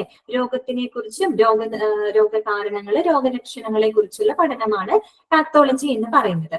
അപ്പൊ ക്ലിനിക്കൽ പാത്തോളജി ലാബ് എങ്ങനെയുള്ള സർവീസസ് ആയിരിക്കും നമുക്ക് തരുന്നത്? അതായത് ബ്ലഡ്, അതുപോലെ തന്നെ മറ്റു പല ബോഡി ഫ്ലൂയിഡ്സ് അല്ലെ? യൂറിനും ഒക്കെ ആവാം. നമ്മൾ നേരത്തെ പറഞ്ഞ ക്ലിനിക്കൽ സ്പെസിമെൻസ്, അത് പരിശോധനാ വിധേയമാക്കിക്കൊണ്ട് പല വിധത്തിലുള്ള രോഗനിർണയങ്ങളൊക്കെ നടത്തുന്ന ഒരു ലാബാണിത് ക്ലിനിക്കൽ പാത്തോളജി ലബോറട്ടറി എന്ന് പറയുന്നത്. മനസ്സിലായല്ലോ? പിന്നെന്താ പറയുന്നത്? Clinical microbiology. അപ്പൊ നിങ്ങളൊന്ന് കണക്ട് ചെയ്യണം. മൈക്രോ എന്ന് പറയുമ്പോൾ നിങ്ങൾ മൈക്രോ ഓർഗാനിസംസ് ആയിട്ട് കണക്ട് ചെയ്യണം. മനസ്സിലായല്ലോ? ക്ലിനിക്കൽ മൈക്രോബയോളജി എന്ന് പറയുമ്പോൾ മൈക്രോ എന്ന് കേൾക്കുമ്പോൾ മൈക്രോ ഓർഗാനിസംസ് എന്ന് പറഞ്ഞാൽ എന്താണ്? സൂക്ഷ്മ രോഗാണുക്കളാണ് അല്ലെ? ഏതൊക്കെയാണ് നമ്മുടെ ചുറ്റുമുള്ള സൂക്ഷ്മ രോഗാണുക്കള്? ബാക്ടീരിയ, വൈറസ്, ഫംഗസ്, അതുപോലെ പാരസൈറ്റ്സ്, പിന്നെ എന്താ പറയാ, വിരകൾ എന്നൊക്കെ നമ്മൾ പറയില്ലേ, അതൊക്കെ എന്താണ്? പലതരത്തിലുള്ള മൈക്രോ ഓർഗാനിസംസ് ആണ് അല്ലെ? ഇതൊക്കെ എന്താണ്? നമുക്ക് നഗ്നനേത്രങ്ങൾ കൊണ്ട് കാണാൻ സാധിക്കുമോ? ഇല്ല. അപ്പൊ അതൊക്കെ നമുക്ക് ഒരുപാട് അസുഖങ്ങൾ വരുത്തുന്ന സംഭവങ്ങളാണ്. അപ്പൊ അത് അങ്ങനെ കണക്ട് ചെയ്യാം. അപ്പൊ ക്ലിനിക്കൽ മൈക്രോബയോളജിക്കകത്ത് എന്തൊക്കെ ആയിരിക്കും എന്നുള്ളത് ഇപ്പൊ നിങ്ങൾക്ക് ഗസ് ചെയ്യാനായിട്ട് സാധിക്കും. പിന്നെ എന്താ വരുന്നത്? ക്ലിനിക്കൽ ബയോ കെമിസ്ട്രി അല്ലെ? Bio chemistry. അപ്പൊ അതിനകത്തൊരു കെമിസ്ട്രി വരുന്നുണ്ട് അല്ലെ? കെമിസ്ട്രി എന്ന് പറയുമ്പോൾ നമുക്ക് എന്താ മനസ്സിലാവുന്നത്? കുറെ കെമിക്കൽസ്, റിയേജൻസ്. എന്താണ് ഐശ്വര്യ? ക്ലിനിക്കൽ പാത്തോളജി പറയണോ? ക്ലിനിക്കൽ പാത്തോളജി എന്ന് പറഞ്ഞു കഴിഞ്ഞാല്, ക്ലിനിക്കൽ പാത്തോളജി ലബോറട്ടറി എന്ന് പറഞ്ഞു കഴിഞ്ഞാല് നമ്മളുടെ ബ്ലഡ്, മറ്റുള്ള ബോഡി ഫ്ലൂയിഡ്സ് ഒക്കെ ഉണ്ടല്ലോ, അതൊക്കെ കളക്ട് ചെയ്തിട്ട് അതിനെയൊക്കെ പരിശോധനാ വിധേയമാക്കിക്കൊണ്ട് രോഗനിർണയം നടത്തുന്ന ഒരു ലാബാണ് ക്ലിനിക്കൽ പാത്തോളജി എന്ന് പറയുന്നത്. Clinical pathology lab. നമ്മൾ എന്താണ് ലാബുകളെ 5 ഡിവിഷൻസ് ആക്കി അല്ലേ? അതിനകത്ത് യൂറിനാലിസിസും ബ്ലഡ് ബാങ്കും നമ്മൾ പറഞ്ഞു കഴിഞ്ഞു. ബാക്കി 3 എണ്ണമാണ് നമ്മളിവിടെ പറയുന്നത് കേട്ടോ. അപ്പൊ ക്ലിനിക്കൽ പാത്തോളജി ലബോറട്ടറി എന്ന് പറഞ്ഞാൽ ബ്ലഡ് അല്ലെങ്കിൽ മറ്റു പല ബോഡി ഫ്ലൂയിഡ്സുകൾ കളക്ട് ചെയ്ത് അതിനെ പരിശോധനാ വിധേയമാക്കിക്കൊണ്ട് രോഗനിർണയം നടത്തുന്ന സേവനങ്ങളാണ് അത്തരം ലാബിൽ ചെയ്യുന്നത്. മനസ്സിലായല്ലോ? മൈക്രോബയോളജി നമ്മൾ പറഞ്ഞു കഴിഞ്ഞു. മൈക്രോ ഓർഗാനിസംസിനെ കണ്ടെത്തി അവയെ ഐഡന്റിഫൈ ചെയ്ത് അതിനെ എക്സാമിൻ ചെയ്തിട്ട് പലവിധ രോഗങ്ങൾ കണ്ടെത്തുന്ന കാര്യങ്ങളാണ് ക്ലിനിക്കൽ മൈക്രോബയോളജി എന്ന് പറയുന്നത്. മനസ്സിലായല്ലോ? പിന്നെ എന്താ പറയുന്നത്? Clinical bio chemistry. കെമിസ്ട്രി എന്ന് പറയുമ്പോൾ കെമിക്കൽസ് ആണ് നമുക്ക് മനസ്സിലേക്ക് വരുന്നത്. അപ്പൊ നമ്മുടെ ശരീരത്തിലും എന്തുണ്ട്?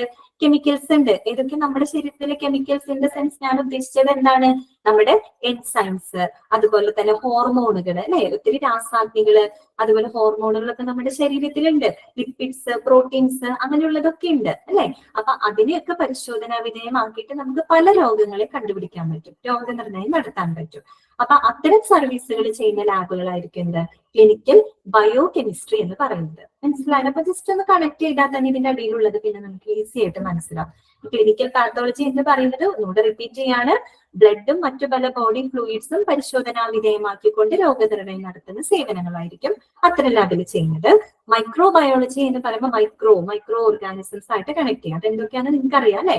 ബാക്ടീരിയ, വൈറസ്, ഫംഗസ്, പിന്നെന്താ പാരസൈറ്റ്സ്, അതൊക്കെ എല്ലാം എന്താണ്? മൈക്രോ ഓർഗാനിസംസ് ആണ്. അവ മൂലം നമുക്ക് പല അസുഖങ്ങൾ വരുന്നുണ്ട്. അത്തരം മൈക്രോ ഓർഗാനിസംസിനെ കണ്ടെത്തി അവയെ ഐഡന്റിഫൈ ചെയ്ത് പല രോഗനിർണയം നടത്തുന്ന സേവനങ്ങളാണ് അവിടെ ചെയ്യുന്നത്. ക്ലിനിക്കൽ ബയോ കെമിസ്ട്രി എന്ന് പറയുന്നത് കെമിസ്ട്രി. അപ്പൊ നമ്മൾ കെമിക്കൽ ആയിട്ടൊന്ന് കണക്ട്. അപ്പൊ ഏതാ കെമിക്കൽ നമ്മുടെ ശരീരത്തിലും ഉണ്ട് അല്ലേ? എന്തൊക്കെയാ? എൻസൈംസ് ഉണ്ട്, ഹോർമോണുകൾ ഉണ്ട്, അങ്ങനെ പലതും ഉണ്ട്. അപ്പൊ അതുമായിട്ട് കണക്ട് ചെയ്യും. അപ്പൊ അത്തരം പരിശോധനയിലൂടെയൊക്കെ നമുക്ക് രോഗനിർണയം നടത്താൻ പറ്റും. അപ്പൊ നമ്മൾ ഈ ഒരു 3 ഡിവിഷൻസിന്റെ ഹെഡിങ്സ് ഞാൻ ജസ്റ്റ് ഒന്ന് പറഞ്ഞു. ഇനി നമുക്ക് അതിന്റെ താഴെയുള്ളതൊക്കെ ഒന്ന് നോക്കാം അല്ലെ? താഴെയുള്ളതൊക്കെ സിമ്പിൾ ആണ് കേട്ടോ. ചിലത് ഞാൻ നോട്ട് ചെയ്ത് വെക്കാൻ പറയും, അത് നിങ്ങൾ എഴുതി വെക്കണം കേട്ടോ. അപ്പൊ ആദ്യത്തെ നോക്കിയ ഫസ്റ്റ് വൺ നമുക്ക് നോക്കാം. Clinical pathology. അപ്പൊ അതിന്റെ അണ്ടറിൽ എന്തൊക്കെയാ വരുന്നത്? ഒന്ന് ഹെമറ്റോളജി. ഹെമറ്റോളജി കുറെ പേർക്കൊക്കെ അറിയാം. ഹെമറ്റോളജി. പിന്നെന്താ വരുന്നത്? അതെ ശരണ്യ, കറക്റ്റ് ആണ് കേട്ടോ. സ്റ്റഡി ഓഫ് ബ്ലഡ് ആണ്. കുറെ പേർക്ക് അറിയാം, അറിയാത്തവർ നോട്ട് ചെയ്ത് വെക്കണം കേട്ടോ. അതിൽ മോശമൊന്നും വിചാരിക്കേണ്ട. കുറെ പേർക്കൊക്കെ അറിയാലോ, എനിക്കത് അറിയില്ല എന്ന് ചിന്തിക്കേണ്ട. നമുക്ക് അറിയാത്ത കാര്യങ്ങൾ പഠിക്കലാണ് നമ്മുടെ ഉദ്ദേശം. അപ്പൊ നോക്കൂ, ഹെമറ്റോളജി. പിന്നെന്താ വരുന്നത്? ഹിസ്റ്റോപാത്തോളജി, പിന്നെ സൈറ്റോളജി, പിന്നെന്താണ്? Routine pathology. അത് ഒരെണ്ണമാണ് കേട്ടോ, ഒറ്റെണ്ണാണ് കേട്ടോ. റൂട്ടീൻ വേറെ, പാത്തോളജി വേറെ, അങ്ങനെ എടുക്കല്ലേ. റൂട്ടീൻ പാത്തോളജി 4 എണ്ണമാണ് കേട്ടോ. ഒന്നുകൂടെ വായിക്കാം. ഹെമറ്റോളജി എന്തിന്റെ അടിയിൽ വരുന്നത്? ക്ലിനിക്കൽ പാത്തോളജിയുടെ അടിയിൽ വരുന്നത് കേട്ടോ. Haematology, histopathology, cytology, routine pathology. പിന്നെ എന്തൊക്കെയാണുള്ളത് നമുക്കൊന്ന് ജസ്റ്റ് നോക്കാം. അത് എഴുതി വെക്കണം. അറിയാത്തവർ എഴുതി വെക്കാം. അറിയുന്നവർക്ക്, ചിലപ്പോൾ ക്വാളിഫൈഡ് ആയിട്ടുള്ളവരും അറിയുന്നവരൊക്കെ ഇഷ്ടംപോലെ ഉണ്ടാവാം. അങ്ങനെയുള്ളവര് അവിടെ ഇരിക്കട്ടെ. പക്ഷെ അറിയാത്തവരുണ്ടെങ്കിൽ നോട്ട് ചെയ്ത് വെക്കണം കേട്ടോ. ഹെമറ്റോളജി. ഹെമറ്റോളജി എന്ന് പറഞ്ഞാൽ എന്താണ്? Study of blood and blood disorders അല്ലെ? ബ്ലഡിനെ കുറിച്ചും ബ്ലഡിലെ ഡിസോർഡേഴ്സിനെ കുറിച്ചും പഠിക്കുന്ന കാര്യങ്ങളാണ് എന്ത്? ഹെമറ്റോളജി എന്ന് പറയുന്നത്. അപ്പൊ അവിടെ എന്തായിരിക്കും ചെയ്യുന്നത്? ബ്ലഡ് കളക്ട് ചെയ്ത് അതിനെ പരിശോധനാ വിധേയമാക്കിയിട്ട് ബ്ലഡിലുള്ള പല അബ്നോർമാലിറ്റീസ് അല്ലെങ്കിൽ ഡിസോർഡേഴ്സ് ഒക്കെ കണ്ടുപിടിക്കാനുള്ള സേവനങ്ങളായിരിക്കും ആ ഒരു ലാബിനകത്ത് ചെയ്യുന്നത്. മനസ്സിലായല്ലോ? അപ്പൊ ഹെമറ്റോളജി എഴുതിക്കോളൂ കേട്ടോ. Study of blood and blood disorders. അപ്പൊ ബ്ലഡില് എന്തൊക്കെ ഡിസോർഡേഴ്സ് വരാം? എഴുതിയോ? നിങ്ങൾ അറിയാത്തവരെ എഴുതിയെടുത്തോളൂ കേട്ടോ. എന്തൊക്കെയാണ് എക്സാമ്പിൾ പറയാമോ? ബ്ലഡ് ഡിസോർഡേഴ്സ് ഏതൊക്കെയാണ്? അനീമിയ അല്ലെ? വിളർച്ച. പിന്നെന്താണ്? ഹീമോഫീലിയ അല്ലെ? ബ്ലഡ് ഡിസോർഡർ അല്ലേ ഹീമോഫീലിയ, രക്തം കട്ട പിടിക്കാത്ത അവസ്ഥ. അതൊക്കെ എന്തിൽ വരുന്നതാണ്? അത്തരം കാര്യങ്ങളൊക്കെ ടെസ്റ്റ് ചെയ്യാനായിട്ട് നമുക്ക് ബ്ലഡ് യൂസ് ചെയ്യാം അല്ലെ? അപ്പൊ ഹെമറ്റോളജി. ഹീമോഫീലിയ കറക്റ്റ് ആണ് കേട്ടോ. അറിയാലോ? ബുദ്ധിമുട്ട് വരുന്നു. ഓക്കെ അറിയാം. ഹെമറ്റോളജി എന്ന് പറഞ്ഞാൽ study of blood and blood disorders. എന്നിട്ട് 1-2 എക്സാമ്പിൾ നിങ്ങൾ എഴുതി വെച്ചോളൂ. ബ്ലഡിന് വരുന്ന ഡിസോർഡേഴ്സ് ഒക്കെ കണ്ടുപിടിക്കാം. അപ്പൊ 1-2 ബ്ലഡ് ഡിസോർഡേഴ്സ് ഒക്കെ എഴുതി വെച്ചോളൂ. അനീമിയ എഴുതാം, അതുപോലെ ഹീമോഫീലിയ എഴുതാം. കേട്ടല്ലോ. അടുത്തത് എന്താണ്? ഹിസ്റ്റോപാത്തോളജി അല്ലെ. ഹിസ്റ്റോപാത്തോളജി അവിടെ നിൽക്കട്ടെ. മൂന്നാമത്തെ ആള് നമുക്ക് പറഞ്ഞിട്ട് ഹിസ്റ്റോപാത്തോളജി പറയും അല്ലെ. അപ്പൊ മൂന്നാമത്തെ ആള് ഞാൻ പറയുന്നത് സൈറ്റോളജി എന്ന് പറയാം. സൈറ്റോളജി എന്താണ്? സൈറ്റോളജി എന്നറിയാമോ? സൈറ്റോളജി എന്താണെന്നറിയാമോ? സൈറ്റോളജി എന്ന് പറഞ്ഞാല് സ്റ്റഡി ഓഫ് സെൽസ് ആണ്. സെൽ സ്റ്റഡി ആണ് കേട്ടോ. ദീപ കറക്റ്റ് ആണ് കേട്ടോ. ശരണ്യ കറക്റ്റ് ആണ്. സൈറ്റോളജി എന്ന് പറഞ്ഞാല് സ്റ്റഡി ഓഫ് സെല്ല് കേട്ടോ. സെൽ എന്ന് പറഞ്ഞാൽ എന്താണ്? കോശം അല്ലെ. കോശമാണ് കേട്ടോ. നമ്മൾ ചെറിയ ക്ലാസ്സിൽ പഠിച്ചിട്ടുണ്ട്, മനുഷ്യ ശരീരം കോശങ്ങളാൽ നിർമ്മിതമാണ് എന്നൊക്കെ പറഞ്ഞ് പഠിച്ചിട്ടില്ലേ? എന്നിട്ട് നമ്മൾ കോശത്തിന്റെ സ്ട്രക്ചർ ഒക്കെ പഠിച്ചിട്ടുണ്ട്. മറ്റേന്താണ് ജന്തുകോശം, സസ്യകോശം എന്നൊക്കെ പറഞ്ഞ് അതിന്റെ സ്ട്രക്ചറും കാര്യങ്ങളൊക്കെ നമ്മൾ പഠിച്ചിട്ടുണ്ട് അല്ലെ. അപ്പൊ അവിടെ പറഞ്ഞു പോയിട്ടുണ്ടാവും. സൈറ്റോളജി എന്ന് പറഞ്ഞാൽ സ്റ്റഡി ഓഫ് സെൽസ് ആണ് കേട്ടോ. സെല്ലുകളെ കുറിച്ചുള്ള പഠനമാണ്. അപ്പൊ സെല്ലിനെ കുറിച്ച് പഠിക്കാന്ന് പറയുന്നത് സെല്ലിനെ കളക്ട് ചെയ്ത് സെല്ലിനെ പല രീതിയിലുള്ള പരിശോധനയ്ക്ക് വിധേയമാക്കിയിട്ട് നമുക്ക് അസുഖങ്ങൾ കണ്ടെത്താൻ പറ്റും. അതിന് ഏറ്റവും ഒരു എക്സാമ്പിൾ ആണ് ഇത് സ്ക്രീനിങ് ടെസ്റ്റ് ഫോർ ക്യാൻസർ എന്ന് പറയുന്നത് കേട്ടോ. Screening test for cancer. Cancer പോലുള്ള അസുഖങ്ങളൊക്കെ സ്ക്രീൻ ചെയ്യാനായിട്ട് ഇത്തരത്തിൽ സെല്ലുകൾ നമ്മൾ ടെസ്റ്റ് ചെയ്യാറുണ്ട്. മനസ്സിലായല്ലോ. അപ്പൊ സൈറ്റോളജി എന്ന് പറഞ്ഞാല് സ്റ്റഡി ഓഫ് സെല്ല്, കോശങ്ങളെ കുറിച്ചുള്ള പഠനം. അപ്പൊ എന്തിനാ മെയിൻ ആയിട്ട് യൂസ് ചെയ്യുന്നത്? Screening test for cancer.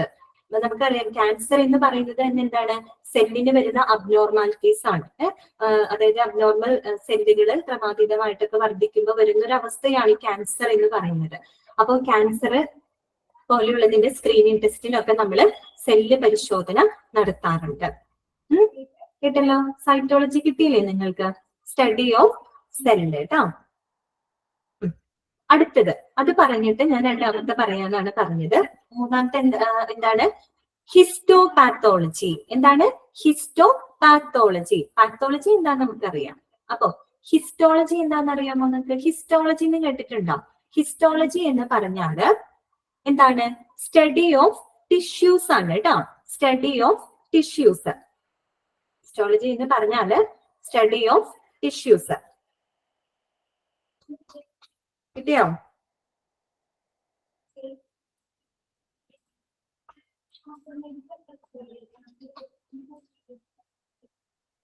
Study of tissues ഞാൻ കമന്റ് ചെയ്തിട്ടുണ്ട് കേട്ടോ.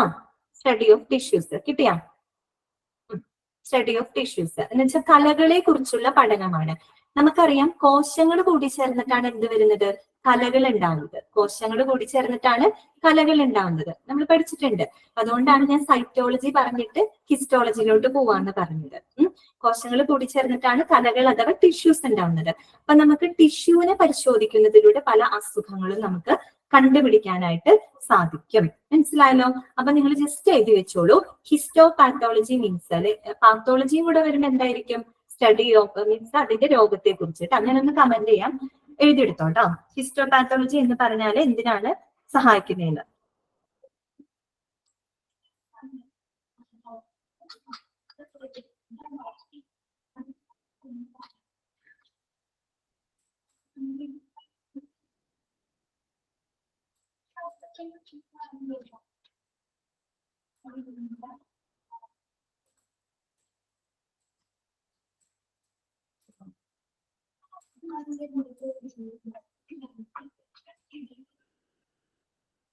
കിട്ടിയാ?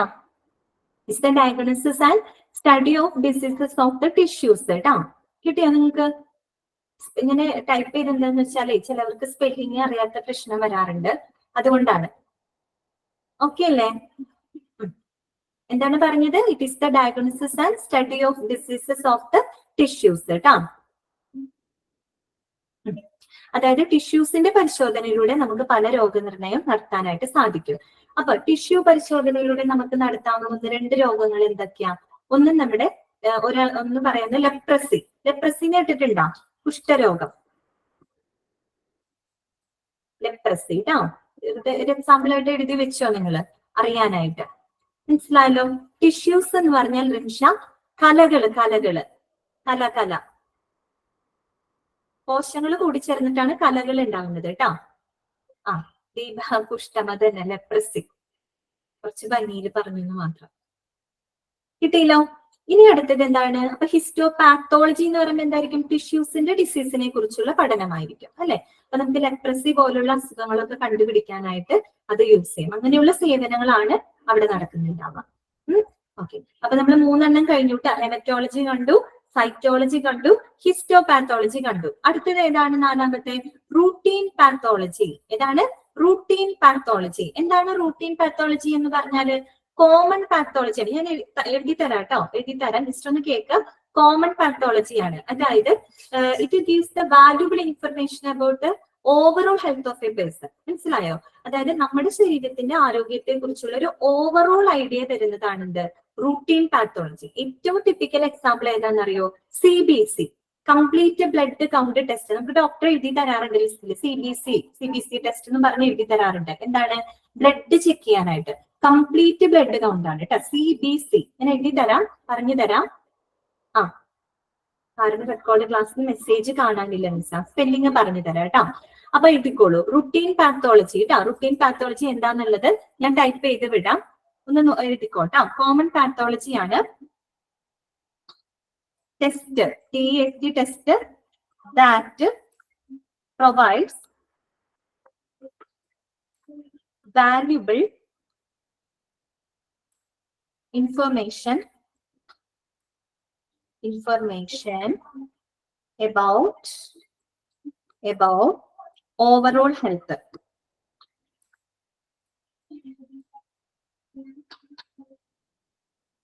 Example CBC. CBC എന്ന് പറഞ്ഞാൽ എന്താണെന്നറിയോ?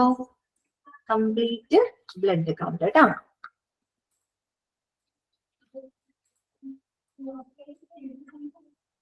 കിട്ടിയാ? വിട്ടു. Okay, test that provides PROVIDES valuable VALUABLE information INFORMATION about overall overall health. Example ഏതാണ്? CBC ട്ടാ, കംപ്ലീറ്റ് ബ്ലഡ് കൗണ്ട്. ഞാൻ ടൈപ്പ് ചെയ്ത് വിട്ടിട്ടുണ്ട്, കാണുന്നില്ലേ നിങ്ങൾക്ക്? കാണുന്നില്ലേ? Test that provides valuable information about overall health കേട്ടോ. ടൈപ്പ് ചെയ്ത് വിട്ടിട്ടുണ്ട്, സ്പെല്ലിങ് ഒന്ന് കറക്റ്റ് ആയിട്ട് എഴുതി വെക്കാം. അത് ഞാൻ വീണ്ടും പറയുമ്പോ ബുദ്ധിമുട്ട് വരണ്ട വെച്ചിട്ടാ. മനസ്സിലായില്ലേ? കിട്ടിയില്ലേ നിങ്ങൾക്ക്? ശരി. അപ്പൊ നോക്കിയേ, നമ്മൾ ക്ലിനിക്കൽ പാത്തോളജി എന്താന്ന് പറഞ്ഞു കഴിഞ്ഞു കേട്ടോ.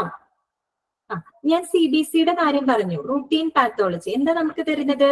അത് നമ്മുടെ ബോഡിയുടെ അല്ലെങ്കിൽ ഓവറോൾ ഹെൽത്തിനെ കുറിച്ചുള്ള ഒരു ഇൻഫർമേഷൻ ആണ് നമുക്ക് റൂട്ടീൻ പാത്തോളജി തരുന്നത്. എക്സാമ്പിൾ നമ്മൾ പറഞ്ഞത് CBC ആണ്, കംപ്ലീറ്റ് ബ്ലഡ് കൗണ്ട്. ഡോക്ടർ പലപ്പോഴും നമുക്ക് എഴുതാറുണ്ട്. നമ്മൾ ഇടയ്ക്ക് CBC ചെയ്യുമ്പോൾ ഇനി CBC ഒക്കെ ചെയ്യുമ്പോൾ ശ്രദ്ധിക്കണം കേട്ടോ. ലാബ് റിപ്പോർട്ട് അതിനകത്ത് എല്ലാ കൗണ്ടുകളും സെപ്പറേറ്റ് കൊടുക്കും. RBC, WBC, platelet. WBC തന്നെ 5 ടൈപ്സ് ഓഫ് WBCകൾ ഉണ്ട്. അതൊക്കെ കറക്റ്റ് ആയിട്ട് എഴുതിയിട്ടുണ്ടാവും. ഇതിന്റെ അളവിലുള്ള വേരിയേഷൻ കൊണ്ട് നമുക്ക് അസുഖം ഏതാന്ന് കണ്ടുപിടിക്കാനായിട്ട് പറ്റും.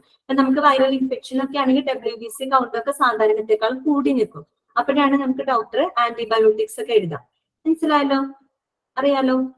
അപ്പൊ ക്ലിനിക്കൽ പാത്തോളജി എന്ന് പറഞ്ഞു കഴിഞ്ഞാൽ അതിനകത്ത് എന്തൊക്കെയാ വരുന്നത്? ഹെമറ്റോളജി അല്ലെ, study of blood and blood disorders. അപ്പൊ നമ്മൾ എക്സാമ്പിൾ എന്തൊക്കെയാ പറഞ്ഞേ? അനീമിയ പറഞ്ഞു, ഹീമോഫീലിയ ഒക്കെ പറഞ്ഞു.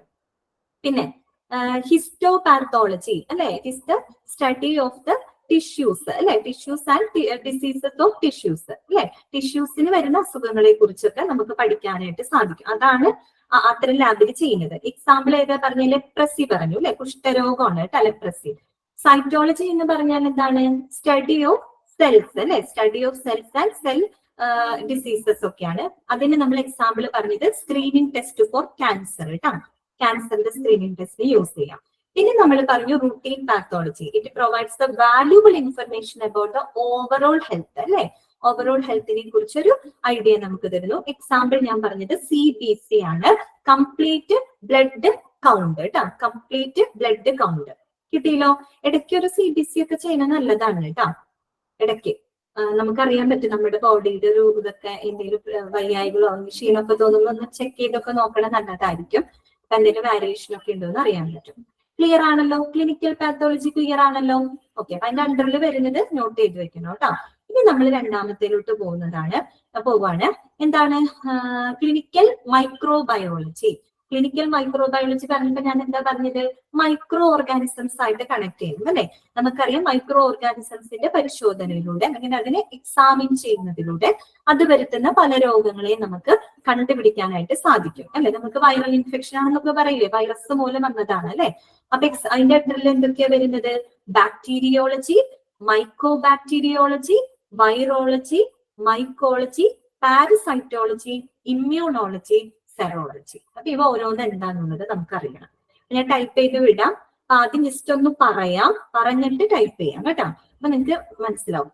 ബാക്ടീരിയോളജി എന്തായിരിക്കും? ബാക്ടീരിയോളജി എന്തായിരിക്കും? സ്റ്റഡി ഓഫ് ബാക്ടീരിയ അല്ലെ? അതായത് രോഗത്തിന് കാരണമായിട്ടുള്ള ബാക്ടീരിയകളെ കണ്ടെത്തിയിട്ട് ആ രോഗം എന്താണെന്ന് നമ്മൾ കണ്ടുപിടിക്കും. അത്തരം സേവനങ്ങളായിരിക്കും എവിടെ ചെയ്യുന്നുണ്ടാവുക? ഈ പറഞ്ഞ ക്ലിനിക്കൽ മൈക്രോബയോളജിയുടെ ബാക്ടീരിയോളജിയിൽ ചെയ്യുന്നുണ്ടാവുക അല്ലെ? അപ്പൊ എഴുതിക്കോളൂ. ബാക്ടീരിയോളജി എന്ന് പറയുന്നത് ഞാൻ ജസ്റ്റ് പറയാം എന്നിട്ട് ടൈപ്പ് ചെയ്യാം കേട്ടോ. Test help to find harmful bacteria in or on your body that you make sick. ഒന്ന് ഞാൻ ടൈപ്പ് ചെയ്ത് വിടാം കേട്ടോ. ബാക്ടീരിയോളജി എന്താണെന്ന് എഴുതി വെച്ചോളൂ. എന്തിനാ ആ ടെസ്റ്റ് യൂസ് ചെയ്യുന്നത്? Test used to find harmful bacteria.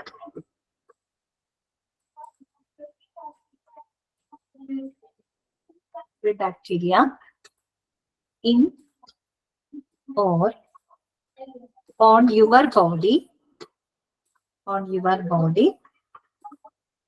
that you make sick. Test used to find harmful bacteria in or on your body that you make sick. കിട്ടിയോ? ബാക്ടീരിയോളജി എന്തായിരിക്കുന്നത്? അതായത് ഇന്നോർ ഓൺ യുവർ ബോഡി, നമ്മുടെ ശരീരത്തിനകത്തും ഉണ്ടാവും പുറത്തും ഉണ്ടാവും അല്ലെ? അത്തരം harmful ആയിട്ടുള്ള ബാക്ടീരിയയെ കണ്ടെത്തിയിട്ട് നമുക്ക് രോഗം ഉണ്ടാകുന്ന ബാക്ടീരിയാസിനെ കണ്ടെത്തിയിട്ട് രോഗനിർണയം നടത്താം. Test used to find the harmful bacteria in or on your body that you make sick. നിങ്ങൾക്ക് അസുഖങ്ങൾ ഉണ്ടാക്കുന്ന ബാക്ടീരിയ, ഹാർംഫുൾ ആയിട്ടുള്ള ബാക്ടീരിയയെ കണ്ടെത്തിയിട്ട് അതിനെ പരിശോധിച്ച് രോഗനിർണയം നടത്തുന്നു. മനസ്സിലായല്ലോ? അപ്പൊ ഒന്ന് പറഞ്ഞേ, ബാക്ടീരിയൽ ഇൻഫെക്ഷൻസിനൊക്കെ ഒരു എക്സാമ്പിൾ നിങ്ങൾക്ക് പറയാൻ പറ്റുമോ? ബാക്ടീരിയൽ ഇൻഫെക്ഷൻസ് നമ്മൾ ബ്ലഡ് ബാങ്കിനെ തുറന്ന് പഠിച്ചിരുന്നു. ട്രിപ്പോനിമ പാലിഡം എന്നൊക്കെ പറഞ്ഞ് പഠിച്ചത് ഓർമ്മയുണ്ടാവും. സിഫിലിസിന് അതൊരു ബാക്ടീരിയൽ ഇൻഫെക്ഷൻ ആണ് കേട്ടോ. ബാക്ടീരിയൽ ഇൻഫെക്ഷൻ ആണ്. കിട്ടിയോ? HIV വരില്ല സിന്ധു, അത് ഹ്യൂമൻ ഇമ്മ്യൂണോ വൈറസ് ആണ് കേട്ടോ. അത് വൈറൽ ഇൻഫെക്ഷൻ ആണ് കേട്ടോ.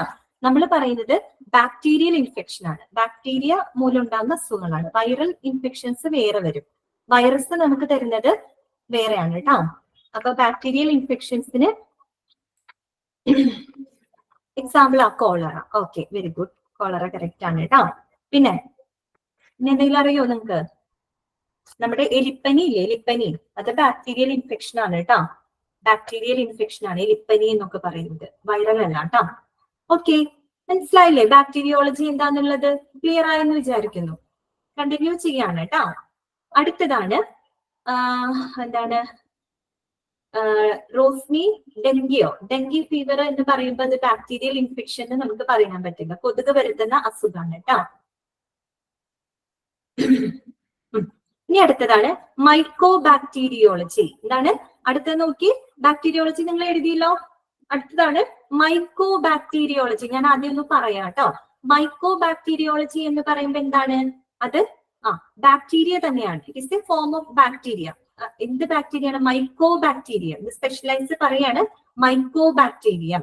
മൈക്കോബാക്ടീരിയം മൂലമുണ്ടാകുന്ന അസുഖത്തിനെ കണ്ടുപിടിക്കാനായിട്ട് സഹായിക്കുന്ന അത്തരത്തിലുള്ള ഒരു സേവനങ്ങളാണ് ഇവിടെ ചെയ്യുന്നുണ്ടാവുക. മൈക്കോബാക്ടീരിയോളജി എന്ന് പറയുന്നത് മൈക്കോബാക്ടീരിയത്തിനെ കണ്ടുപിടിക്കാൻ. അതൊരു ടൈപ്പ് ഓഫ് ബാക്ടീരിയ തന്നെയാണ്. പക്ഷെ എന്താണ്, അത് സാധാരണ ബാക്ടീരിയയിൽ നിന്നും വ്യത്യസ്തമായിട്ട് സ്ലോ ഗ്രോയിങ് ആണ്, പതുക്കെ വളരുന്നതാണ്, ഇമ്മൊബൈൽ ആണ്, മൂവബിൾ അല്ലാത്തത്, പക്ഷെ വളരെ ഹാർംഫുൾ ആണ്. ഏറ്റവും നല്ല എക്സാമ്പിൾ ആണ് ട്യൂബർകുലോസിസ്. ഏതാണ്? ട്യൂബർകുലോസിസ്. ക്ഷയരോഗം എന്ന് കേട്ടിട്ടില്ലേ നിങ്ങൾ? TB. അത് കേട്ടാ മൈക്കോ ബാക്ടീരിയം ട്യൂബർകുലോസിസ് എന്നാണ് പറയുക. കാരണം മൈക്കോ ബാക്ടീരിയ വരുത്തുന്ന അസുഖമാണ് കേട്ടാ. അപ്പൊ ഒന്ന് എഴുതിക്കോളൂ, മൈക്കോ ബാക്ടീരിയോളജി, മൈക്കോ ബാക്ടീരിയ എന്താന്ന് എഴുതി വെച്ചോളൂ. മൈക്കോ ബാക്ടീരിയോളജി എന്താന്ന് എഴുതിക്കൊള്ളൂ കേട്ടോ. ഞാൻ ടൈപ്പ് ചെയ്ത് വിടാം. ബാക്ടീരിയോളജി കൺസേൺഡ് വിത്ത്, കൺസേൺ എന്ന് വെച്ച് കഴിഞ്ഞാല് ബന്ധപ്പെട്ടിരിക്കുന്നു എന്നുള്ള അർത്ഥമാണ് കേട്ടോ. Concerned with bacteria of the genus. ഏത് ജീനസിൽ പെടുന്നതാണ്? മൈക്കോ ബാക്ടീരിയം.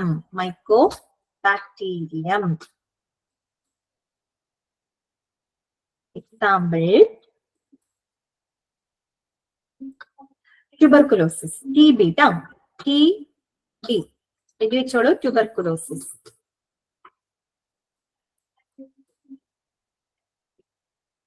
കിട്ടിയോ? Bacteriology concerned with bacteria of the genus mycobacterium. Mycobacterium മൂലമുണ്ടാകുന്ന അസുഖമാണ് TB ട്ടാ. TBയുടെ ഫുൾ ഫോം ആണ് ഞാനിവിടെ എഴുതി വെച്ചിരിക്കുന്നത്, ട്യൂബർകുലോസിസ്. ക്ഷയരോഗം എന്ന് കേട്ടിട്ടില്ലേ? അപ്പൊ ക്ഷയരോഗ നിർണയത്തിനൊക്കെ വേണ്ടിയിട്ട് എന്താ ചെയ്യുന്നത്? ഈ മൈക്കോ ബാക്ടീരിയത്തിന്റെ പ്രസൻസ് ഉണ്ടോ എന്നുള്ളത് ചെക്ക് ചെയ്യും. മനസ്സിലായോ?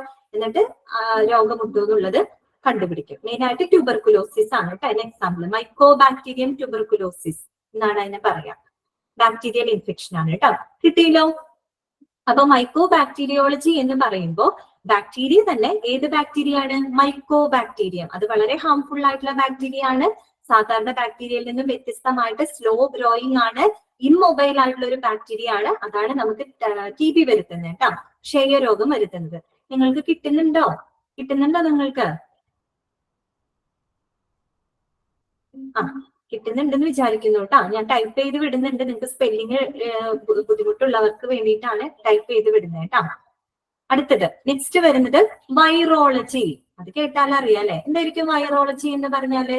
Study of viruses and viral infection. Simple ആണ് അല്ലെ? Study of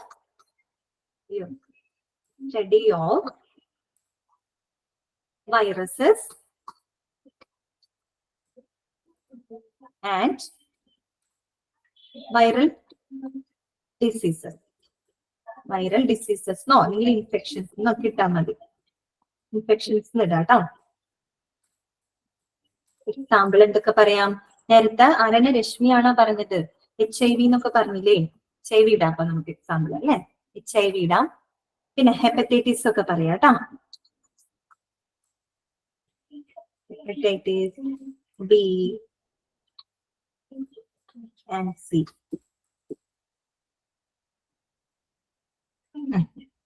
Study of viruses and viral infections. Example HIV, hepatitis B and C ഒക്കെ വൈറൽ ഇൻഫെക്ഷൻ ആണ്. ഇനിയും കിട്ടും കേട്ടോ, ധാരാളം ഉണ്ട്. ഞാൻ വെറുതെ ഒരു എക്സാമ്പിൾ ആയിട്ട് നിങ്ങൾക്ക് തന്നു മാത്രം കേട്ടോ. കിട്ടിയ? അപ്പൊ വൈറോളജിയിൽ എന്തായിരിക്കും തരുന്നത്? രോഗത്തിന് കാരണമാകുന്ന വൈറസുകളെ പരിശോധനയ്ക്ക് വിധേയമാക്കിക്കൊണ്ട് രോഗനിർണയം നടത്തുന്നു. അതാണ് വൈറോളജിയിൽ ചെയ്യുന്നത്. കേട്ടല്ലോ? Study of viral and viral infections. അടുത്തത് നെക്സ്റ്റിലോട്ട് പോവാണ്. മൈക്കോളജി. എന്താണ് മൈക്കോളജി? എന്താണ് മൈക്കോളജി എന്ന് അറിയാമോ? സ്റ്റഡി ഓഫ് ഫംഗസുകളെ കുറിച്ചുള്ള പഠനം. എന്താ ഞാൻ ഫംഗി എന്ന് പറഞ്ഞത്? ഫംഗസ് എന്ന് പറയുന്നത് അതിന്റെ എന്താണ്? ഫംഗി എന്ന് പറയുന്നതാണ് അതിന്റെ സിംഗുലാർ ഫോം ട്ടാ.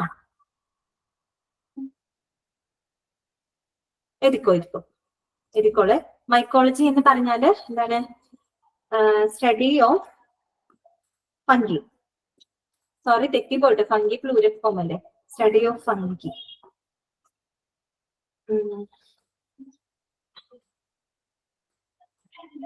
സ്റ്റഡി ഓഫ് ഫംഗി ട്ടാ. ഇതായിട്ടാണ് പറഞ്ഞത്. പ്ലൂരൽ ഫോമിലാണ്. സ്റ്റഡി ഓഫ് ഫംഗി ട്ടാ. അതായത് ഫംഗസുകളെ കുറിച്ചുള്ള പഠനമാണ്. അതായത് രോഗത്തിന് കാരണമായിട്ടുള്ള ഫംഗസുകളെ കണ്ടെത്തിയിട്ട് അതിലൂടെ രോഗനിർണയം നടത്തുന്നു. ഞാൻ ഫുള്ള് ക്യാപ്സിലോക്ക് ആയിട്ട് കുറച്ചൊന്ന് ശ്രദ്ധിക്കണേ. സ്റ്റഡി ഓഫ് ഫംഗി ട്ടാ. ഫംഗസുകളെ കുറിച്ചുള്ള പഠനമാണ് കേട്ടോ. അപ്പൊ നമുക്ക് രോഗത്തിന് കാരണമാകുന്ന ഫംഗസുകളെ കണ്ടെത്തിയിട്ട് അതിലൂടെ രോഗനിർണയം നടത്തുന്നു. അപ്പൊ നിങ്ങൾ കുറച്ച് നിങ്ങൾക്ക് അറിയാവുന്ന ഫംഗൽ ഇൻഫെക്ഷൻസ് എന്തെങ്കിലുമൊക്കെ ഉണ്ടെങ്കിൽ ഒന്ന് പറഞ്ഞേ. ഫംഗൽ ഇൻഫെക്ഷൻസ് ഏതൊക്കെയാണ് അറിയുക? ഓക്കെ, അത് വിരകള് പാരസൈറ്റിൽ വരുന്നതാണ് കേട്ടോ. ഫംഗൽ ഇൻഫെക്ഷൻസ് എന്തൊക്കെയാണ്? അത്ലറ്റ്സ് ഫൂട്ട് എന്ന് കേട്ടിട്ടുണ്ടോ നിങ്ങള്? അത്ലറ്റ്സ് ഫൂട്ട് ഈ എന്താ പറയാ, വളം കടിക്കാന്നൊക്കെ നമ്മൾ പറഞ്ഞു. ഈ വെള്ളത്തിലൊക്കെ ഇറങ്ങി നിൽക്കുമ്പോൾ ഈ വിരലുകൾക്കിടയിലൊക്കെ നമുക്ക് ഭയങ്കര ചൊറിച്ചിലൊക്കെ അനുഭവപ്പെടും. അതതിന് എക്സാമ്പിൾ ആണ് കേട്ടോ. അതുപോലെ തന്നെ എഴുതിക്കോളൂ, എക്സാമ്പിൾ എഴുതിക്കോളൂ. Athlete's foot. അയ്യോ,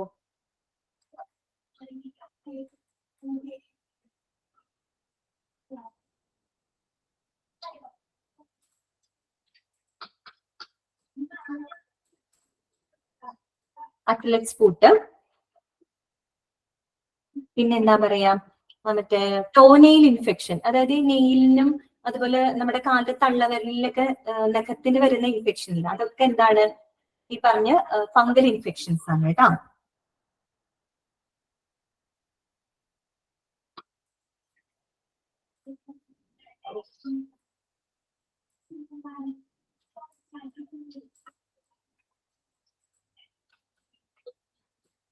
ഇവിടെ പറയാട്ടോ, ഇവിടെ പറയാം ചിലതൊക്കെ. കുഴിനകം. കുഴിനകം എന്ന് പറയുന്നത് ഫംഗൽ ഇൻഫെക്ഷൻ നമുക്ക് പറയാൻ പറ്റില്ല. ഫംഗൽ ഇൻഫെക്ഷൻ പറയാം. മെയിനായിട്ട് ഈ വളംകടി എന്നൊക്കെ നിങ്ങൾ കേട്ടിട്ടില്ലേ? അതൊക്കെ എക്സാമ്പിൾ ആണ് കേട്ടോ. അങ്ങനെ എക്സാമ്പിൾ ഇട്ടുണ്ട്. Athlete's foot, toenail infection. ഞാൻ ചിലത് ക്യാപ്സിലൊക്കെ ആയി പോയിട്ടുണ്ട് കേട്ടോ, ഇത് ശ്രദ്ധിക്കണേ. ടോനെയിൽ ഇൻഫെക്ഷൻസ്. കുഴിനകം എന്ന് പറയുമ്പോൾ നമ്മൾ ഈ മറ്റേ നഖമൊക്കെ നമ്മൾ ആഴ്ത്തി വെട്ടുന്ന സമയത്ത് വല്ലാണ്ട് ചെരിച്ചൊക്കെ വെട്ടിക്കഴിഞ്ഞാല് അവിടെ എന്താ ചെളിയൊക്കെ കയറും. ചെളിയൊക്കെ കയറിയിട്ട് വരുന്ന ഒരു അവസ്ഥയാണ് അത്. ഫംഗൽ ഇൻഫെക്ഷൻ നമുക്ക് മെയിനായിട്ട് പറയാൻ പറ്റില്ല. ഫംഗൽ ഇൻഫെക്ഷൻ ഈ വിരലുകൾക്കിടയിലൊക്കെ നമുക്ക് വരുന്ന ആ വളംകടി എന്നൊക്കെ കേട്ടിട്ടില്ല, അതൊക്കെയാണ് കേട്ടോ athletes foot, toenail infection. Okay, അപ്പൊ എന്താണ് മൈക്കോളജി? മൈക്കോളജി എന്ന് പറഞ്ഞാൽ എന്താണ്? Joshni, mycology means study of fungus കേട്ടോ. സ്റ്റഡി ഓഫ് ഫംഗി എന്ന് എഴുതിയാൽ മതി. ഫംഗി പ്ലൂരൽ ഫോം ഫംഗി ആണ് കേട്ടോ. ഫംഗസ് എന്ന് പറഞ്ഞ സിംഗുലർ ഫോം ആണ്. സ്റ്റഡി ഓഫ് ഫംഗി, FUNGI ആണ് ഫംഗി.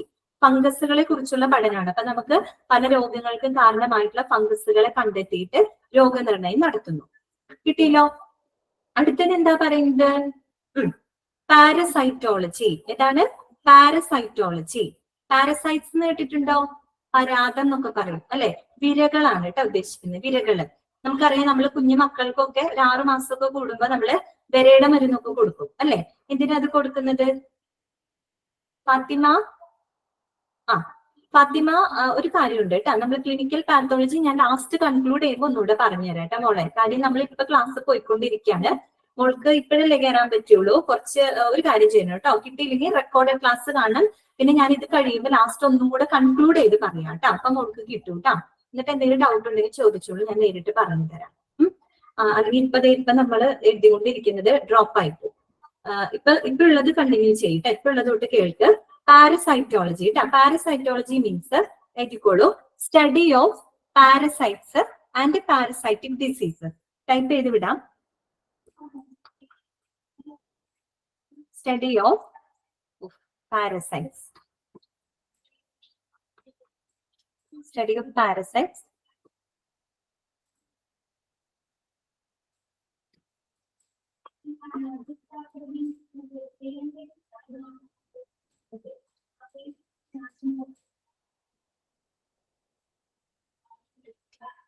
ടൈപ്പ് ചെയ്ത് വിട്ടിട്ടുണ്ട് കേട്ടോ.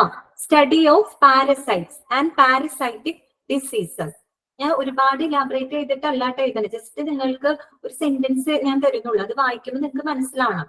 അങ്ങനെ ഒരു ചോദ്യമല്ല വരുന്നത്. ഇപ്പൊ മൈക്കോളജി എന്താന്ന് പറയുന്നത് നിങ്ങളുടെ മനസ്സിലേക്ക് വരണം. സ്റ്റഡി ഓഫ് ഫംഗസ് ആണ്. അപ്പൊ അതിന് നിങ്ങൾ മനസ്സിലാക്കണം. ഫംഗസ് മൂലമുള്ള പല ഇൻഫെക്ഷൻസുകളും കണ്ടുപിടിക്കാനായിട്ടാണ് ടെസ്റ്റുകളാണ് അവിടെ ചെയ്യുന്നതിനുള്ളത് നിങ്ങൾ മനസ്സിലാക്കണം കേട്ടോ. അപ്പൊ ഞാൻ ഒത്തിരി ഇലാബറേറ്റ് ചെയ്ത് വലിയ സെന്റൻസ് ഒന്നും തരുന്ന, വളരെ ചെറുതായിട്ടേ തരുന്നുള്ളൂ കേട്ടോ. Study of parasites and parasitic diseases. Example പറയാമോ? വിരകളൊക്കെ ഇല്ലേ നമ്മുടെ ശരീരത്തിലുള്ള വിരകള്, പാരസൈറ്റ്സ്. നമുക്ക് പലപ്പോഴും എന്താ പറയാ, വയറുവേദന, അബ്ഡോമിനൽ ഇഷ്യൂസ് ഒക്കെ വരാറുണ്ട്. വയറിളക്കം, വയറുവേദനയൊക്കെ വരാറുണ്ട് അല്ലെ? അതൊക്കെ എന്താണ്? ഈ പറഞ്ഞ പാരസൈറ്റ്സ് മൂലം ഉണ്ടാകുന്ന ഇൻഫെക്ഷൻസ് ആണ്. അപ്പൊ എക്സാമ്പിൾ എഴുതിക്കോളൂ. എന്തൊക്കെയാണ്? Abdominal infections.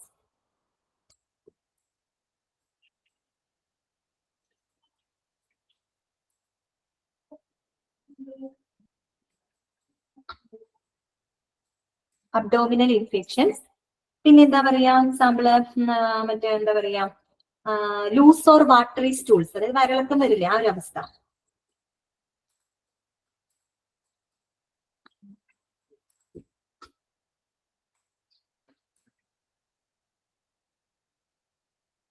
കിട്ടിയോ? Abdominal infections or loose or watery stools കേട്ടോ. അതൊക്കെ എന്താണ്? പാരസൈറ്റ്സ് മൂലം ഉണ്ടാകുന്നതാണ്. അത് തന്നെ അതിലെ ഡയേറിയ, ചുരുക്കിയാണ് ഞാൻ പറയാം, ഡയേറിയ എന്ന് പറഞ്ഞോളൂ. വയറിളക്കം അല്ലെ, വയറുവേദന ഒക്കെ വരുന്നത് നമുക്കറിയാം. കൊച്ചുമക്കൾക്കൊക്കെ നമ്മള് 6 മാസം കൂടുമ്പോ പെരയുടെ മരുന്ന് കൊടുക്കാറുണ്ട്. ഇതിന് വേണ്ടിയിട്ടാണ്, ഇങ്ങനെയുള്ള അബ്ഡോമിനൽ ഇൽനെസ് ഒക്കെ ഇല്ലാതിരിക്കാൻ വേണ്ടിയിട്ടാണ്. വലിയ ആളുകളും കഴിക്കാറുണ്ട് കേട്ടോ. അതുമൂലം ഒത്തിരി അസുഖങ്ങൾ വരാറുണ്ട് നമുക്ക്. കിട്ടിയില്ലോ നിങ്ങൾക്ക്? അടുത്തത് എന്താ പറയുന്നത്? മനസ്സിലായില്ലേ? മുന്നോട്ട് പോവാണ് കേട്ടാ.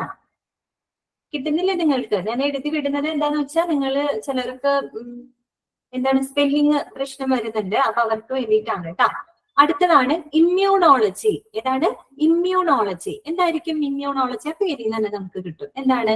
നമ്മുടെ പ്രതിരോധ ശക്തിയെ ബാധിക്കുന്ന അസുഖങ്ങളായിരിക്കും നമ്മൾ അവിടെ കണ്ടെത്തുന്നത്. അല്ലെങ്കിൽ അത്തരം രോഗങ്ങളെ കണ്ടെത്താനുള്ള ടെസ്റ്റുകളാണ് അവിടെ ചെയ്യുന്നുണ്ടാവുക. അതെ, സ്റ്റഡി ഓഫ് ഇമ്മ്യൂൺ സിസ്റ്റം. എഴുതി വെച്ചോളൂ, ജസ്റ്റ് ഒന്ന് എഴുതി വെച്ചോളൂ. ഇമ്മ്യൂണോളജി എന്താണ്, അല്ലെങ്കിൽ അവിടെ എന്തിനു വേണ്ടിയിട്ടാണ് ടെസ്റ്റ് ചെയ്യുന്നതെന്നുള്ളത് എഴുതിക്കോളൂ. Test used to diagnose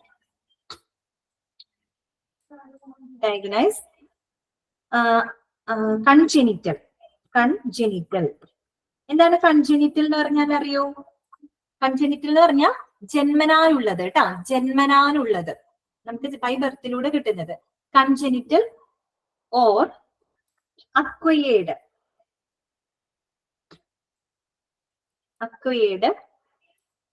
diseases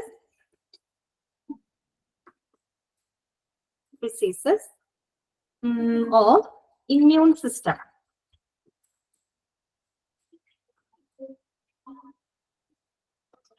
type ചെയ്ത് വിട്ടിട്ടുണ്ട് കേട്ടോ. Test used to diagnose congenital or acquired diseases of immune system. അതായത് നമ്മുടെ രോഗപ്രതിരോധ ശേഷിയെ ബാധിക്കുന്ന അസുഖങ്ങളെ കണ്ടെത്താൻ വേണ്ടിയിട്ടാണ്. കൺജെനിറ്റൽ എന്ന് പറഞ്ഞാൽ ജന്മനായുള്ളത് കേട്ടോ, നമുക്ക് ജന്മനാൽ കിട്ടുന്നതാണ് നമ്മുടെ പ്രതിരോധ ശക്തിയെ ബാധിക്കുന്ന പല അസുഖങ്ങളും. അതുപോലെ അക്വയർഡ് എന്ന് വെച്ചാൽ ആർജിച്ച് കിട്ടുന്നതാണ്. എക്സാമ്പിൾ പറയാമോ നിങ്ങൾക്ക്? ടൈപ്പ് ചെയ്യുന്നുണ്ട് ശ്രീലക്ഷ്മി, ടൈപ്പ് ചെയ്ത് വിടുന്നുണ്ട് കേട്ടോ. ഞാൻ ടൈപ്പ് ചെയ്താണ് വിടുന്നത്. എക്സാമ്പിള് ഏതൊക്കെയാണ്? ഓട്ടോ ഇമ്മ്യൂൺ സിസ്റ്റംസ് മെയിൻ ആയിട്ട് പറയുന്നത് ടൈപ്പ് 1 ഡയബറ്റിസ്, ഷുഗർ ഇല്ലേ, പ്രമേഹം, അത് കേട്ടോ. Type 1 diabetes.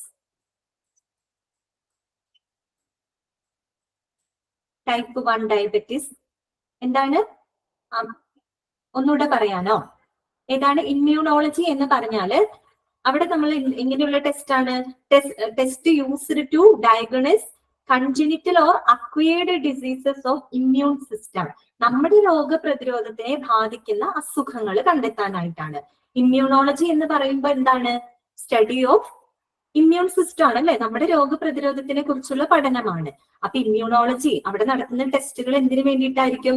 ഇത്തരത്തിൽ നമ്മുടെ പ്രതിരോധ ശേഷിയെ ബാധിക്കുന്ന അസുഖങ്ങൾ കണ്ടെത്താനായിരിക്കും. മനസ്സിലായോ? അതിനൊരു എക്സാമ്പിൾ ആണ് ഞാൻ പറഞ്ഞത് ടൈപ്പ് 1 ഡയബറ്റീസ്. പ്രമേഹം ഉണ്ടല്ലോ, അതൊക്കെ നമുക്ക് അക്വയേർഡ് നമ്മുടെ ഇമ്മ്യൂൺ സിസ്റ്റത്തിനെ ബാധിക്കുന്നതാണ്. ഓട്ടോ ഇമ്മ്യൂൺ ഡിസോർഡേഴ്സ് ആണ് അതൊക്കെ. ടൈപ്പ് 1 ഡയബറ്റീസ്, പ്രമേഹം എന്ന് പറയുന്നത് കേട്ടോ. കിട്ടിയില്ലോ? അടുത്തതാണ് എന്ത്? സെറോളജി. ഏതാണ് പറയുന്നത്? സെറോളജി. എന്താണ് സെറോളജി എന്ന് പറഞ്ഞിട്ട് ഞാൻ എഴുതി തരാം. Test used to find the special antibodies in the blood. എന്താണ് ജോഷ്നി? സ്പീഡ് കൂടുന്നുണ്ടോ? ഞാൻ ഇത്ര സ്പീഡിലല്ലല്ലോ പറയുന്നത്. ശ്രദ്ധിക്കണേ. സെറോളജി എന്ന് പറഞ്ഞാല് എഴുതിക്കോളൂ കേട്ടോ. സെറോളജി എന്താണെന്നാണ് പറയുന്നത്? സെറോളജി എഴുതിക്കോളൂ. ടെസ്റ്റ് സെറോളജി ടെസ്റ്റ് കേട്ടോ. എന്താണ് അവിടെ ചെയ്യുന്നത് എന്നുള്ളത്. Test used to find special antibodies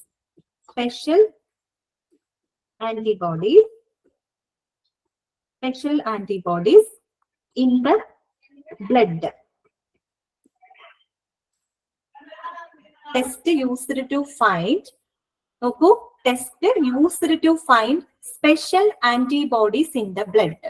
ബ്ലഡിനകത്തുള്ള ചില സ്പെഷ്യൽ ആന്റിബോഡീസ് ഉണ്ടോ എന്ന് കണ്ടെത്തുന്നു. നമ്മൾ ആന്റിബോഡി ആന്റിജൻ ഒക്കെ ബ്ലഡ് ബാങ്കിൽ പറഞ്ഞിരുന്നു. ആന്റിബോഡി എന്താണ്? ആന്റിജൻസുകളെതിരെ പ്രവർത്തിക്കുന്ന എന്താണ് ഇതാണ് അല്ലെ, രാസവസ്തുക്കളാണ് ആന്റിബോഡീസ് എന്ന് പറയുന്നത്. ബോഡിയിൽ ഉത്പാദിപ്പിക്കപ്പെടുന്ന ആന്റിജനുകൾക്കെതിരെ പ്രതികരിക്കാനായിട്ട് ബോഡിയിൽ ഉത്പാദിപ്പിക്കപ്പെടുന്ന പ്രോട്ടീൻസുകളെയാണ് ആന്റിബോഡി എന്ന് പറയുന്നത്. ഇവിടെ എന്താണ്? സ്പെഷ്യൽ ആന്റിബോഡീസ് ആണ് അല്ലെ. എന്ന് പറഞ്ഞാൽ ഏതെങ്കിലും ടൈപ്പ് ഓഫ് പ്രത്യേക വല്ല ആന്റിജൻസ് കയറിയിട്ടുണ്ടെങ്കിൽ അതിനെ നശിപ്പിക്കാനായിട്ട് നമ്മുടെ ബോഡി സ്പെഷ്യൽ ആന്റിബോഡീസിനെ ഉത്പാദിപ്പിക്കും. സ്പെഷ്യൽ ആന്റിബോഡീസ് ഉണ്ടോ എന്ന് മനസ്സിലായി കഴിഞ്ഞാൽ ആ രോഗം ഏതാണെന്ന് നമുക്ക് കണ്ടുപിടിക്കാനായിട്ട് പറ്റും അല്ലെ. എക്സാമ്പിൾ ഏതാ നമുക്ക് പറയാം? എക്സാമ്പിള്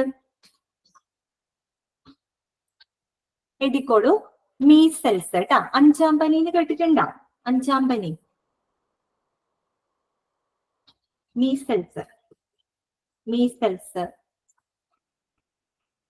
എക്സാമ്പിൾ ആണ്. പിന്നെ COVID-19 ഒക്കെ പറയാട്ടോ. COVID-19 വൈറസ് ആണ്, പക്ഷെ അത് അറിയാലോ സ്പെഷ്യൽ ഇതാണ് കേട്ടോ. സ്പെഷ്യൽ ആന്റിബോഡീസ് കിട്ടിയല്ലോ. സെറോളജി എന്താന്ന് മനസ്സിലായല്ലോ. അപ്പൊ ഞാൻ ഒന്നുകൂടെ പറയാണ്. ബാക്ടീരിയോളജി നമ്മൾ പറഞ്ഞത് ക്ലിനിക്കൽ മൈക്രോബയോളജിയെ കുറിച്ചാണ്. അതാണ് നമ്മൾ ഡിസ്കസ് ചെയ്തത്. അതിനകത്ത് വരുന്നത് ഫസ്റ്റ് വൺ ബാക്ടീരിയോളജി. എന്തിനാ യൂസ് ചെയ്യുന്നത്? ബാക്ടീരിയാസ് അല്ലെ, രോഗം വരുത്തുന്ന ബാക്ടീരിയകളെ കണ്ടെത്തിയിട്ട് രോഗനിർണയം നടത്താം അല്ലെ. Test used to find the harmful bacteria that you make sick അല്ലെ. എക്സാമ്പിൾ ഒക്കെ നമ്മൾ പറഞ്ഞിരുന്നു. സിഫിലിസ് ഒക്കെ നമ്മൾ പറഞ്ഞിരുന്നു. അതുപോലെ നിപ്പനിയൊക്കെ എക്സാമ്പിൾ പറഞ്ഞിരുന്നു. മൈക്രോ ബാക്ടീരിയോളജി എന്ന് പറഞ്ഞാല് ടെസ്റ്റ് ടു ഫൈൻഡ് അല്ലെങ്കിൽ test to confirm the presence of micro bacteria അല്ലെ. നിങ്ങൾക്ക് എഴുതി തന്നെ നോട്ടന്നെ നോക്കിയാൽ മതി കേട്ടോ. മൈക്രോ ബാക്ടീരിയ മൂലം ഉണ്ടാകുന്ന അസുഖത്തെ കണ്ടുപിടിക്കാനായിട്ട്. എക്സാമ്പിൾ നമ്മൾ പറഞ്ഞത് ട്യൂബർകുലോസിസ് ആണ് കേട്ടോ. TB ആണ് നമ്മൾ പറഞ്ഞത്. പിന്നെ വൈറോളജി എന്തായിരിക്കും? ടെസ്റ്റ് എന്തിനുള്ളതായിരിക്കും? സ്റ്റഡി ഓഫ് വൈറൽ ഡിസീസസ് അല്ലെ, വൈറൽ ഇൻഫെക്ഷനെ കുറിച്ച് പഠിക്കുന്നതാണ്. അപ്പൊ രോഗത്തിന് കാരണമാകുന്ന വൈറസുകളെ കണ്ടെത്തുന്നു, അതിലൂടെ രോഗനിർണയം നടത്തുന്നു അല്ലെ. പിന്നെ മൈക്കോളജി എന്ന് പറഞ്ഞാൽ എന്താണ്? സ്റ്റഡി ഓഫ് ഫംഗി ആണ് അല്ലെ. ഫംഗസുകളെ കുറിച്ചുള്ള പഠനം എന്ന് പറഞ്ഞാല് ഫംഗസ് മൂലം നമുക്കുണ്ടാകുന്ന അസുഖങ്ങളെ കണ്ടെത്തുന്നു. സുരാഗ് കറക്റ്റ് ആണ് കേട്ടോ. മംസ് കറക്റ്റ് ആണ് കേട്ടോ. ഏതിനാണ്? സെറോളജിക്ക്. മംസ്, മുണ്ടിനീരെന്നൊക്കെ പറയും. അത് എക്സാമ്പിൾ ആണ്. ശരിയാണ് കേട്ടോ. സൂരജ് അല്ലല്ലോ, സുരാഗ് അല്ലെ. ഓക്കെ. പിന്നെ അപ്പൊ മൈക്കോളജി എന്ന് നമ്മൾ പറഞ്ഞു സ്റ്റഡി ഓഫ് ഫംഗി ആണ്. പിന്നെന്താണ്? പാരസൈറ്റോളജി അല്ലെ. എന്താണ്?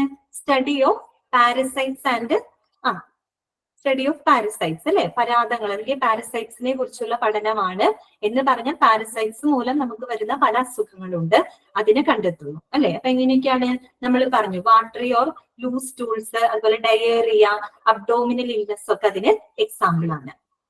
പിന്നെ ഇമ്മ്യൂണോളജി എന്ന് പറഞ്ഞ എന്താണ്? സ്റ്റഡി ഓഫ് ഇമ്മ്യൂൺ സിസ്റ്റം ആണ് അല്ലെ. നമ്മുടെ പ്രതിരോധത്തിനെ കുറിച്ച് പഠിക്കുന്നതാണ്. അപ്പൊ എന്തായിരിക്കും അവിടെ ചെയ്യുന്നുണ്ടാവാം? പ്രതിരോധത്തിനെ ബാധിക്കുന്ന അസുഖങ്ങളുടെ രോഗനിർണയമായിരിക്കും അവിടെ നടത്തുന്നുണ്ടാവാം. ഇമ്മ്യൂണോളജി. എക്സാമ്പിൾ നമ്മൾ പറഞ്ഞത് ടൈപ്പ് 1 ഡയബറ്റീസ് ഒക്കെ നമ്മൾ പറഞ്ഞു അല്ലെ. പിന്നെ സെറോളജി അല്ലെ. സെറോളജി എന്ന് പറഞ്ഞാൽ എന്താണ്? എന്തിനു വേണ്ടിയിട്ടാണ്? Used to find the special antibodies in the blood അല്ലെ. സെറം ആണ് അവിടെ പരിശോധിക്കുന്നത്. സെറം അല്ലെ. സെറം പരിശോധനയിലൂടെ സ്പെഷ്യൽ ആന്റിബോഡീസ് എന്തെങ്കിലും ഉണ്ടോ എന്ന് കണ്ടെത്തിയിട്ട് രോഗനിർണയം നടത്തുന്നു. എക്സാമ്പിള് നമ്മൾ പറഞ്ഞത് മീസൽസ്, 5-ാം പനി പറഞ്ഞു. പിന്നെ സുരാഗ് പറഞ്ഞു മംസ്, അത് ഉണ്ട്.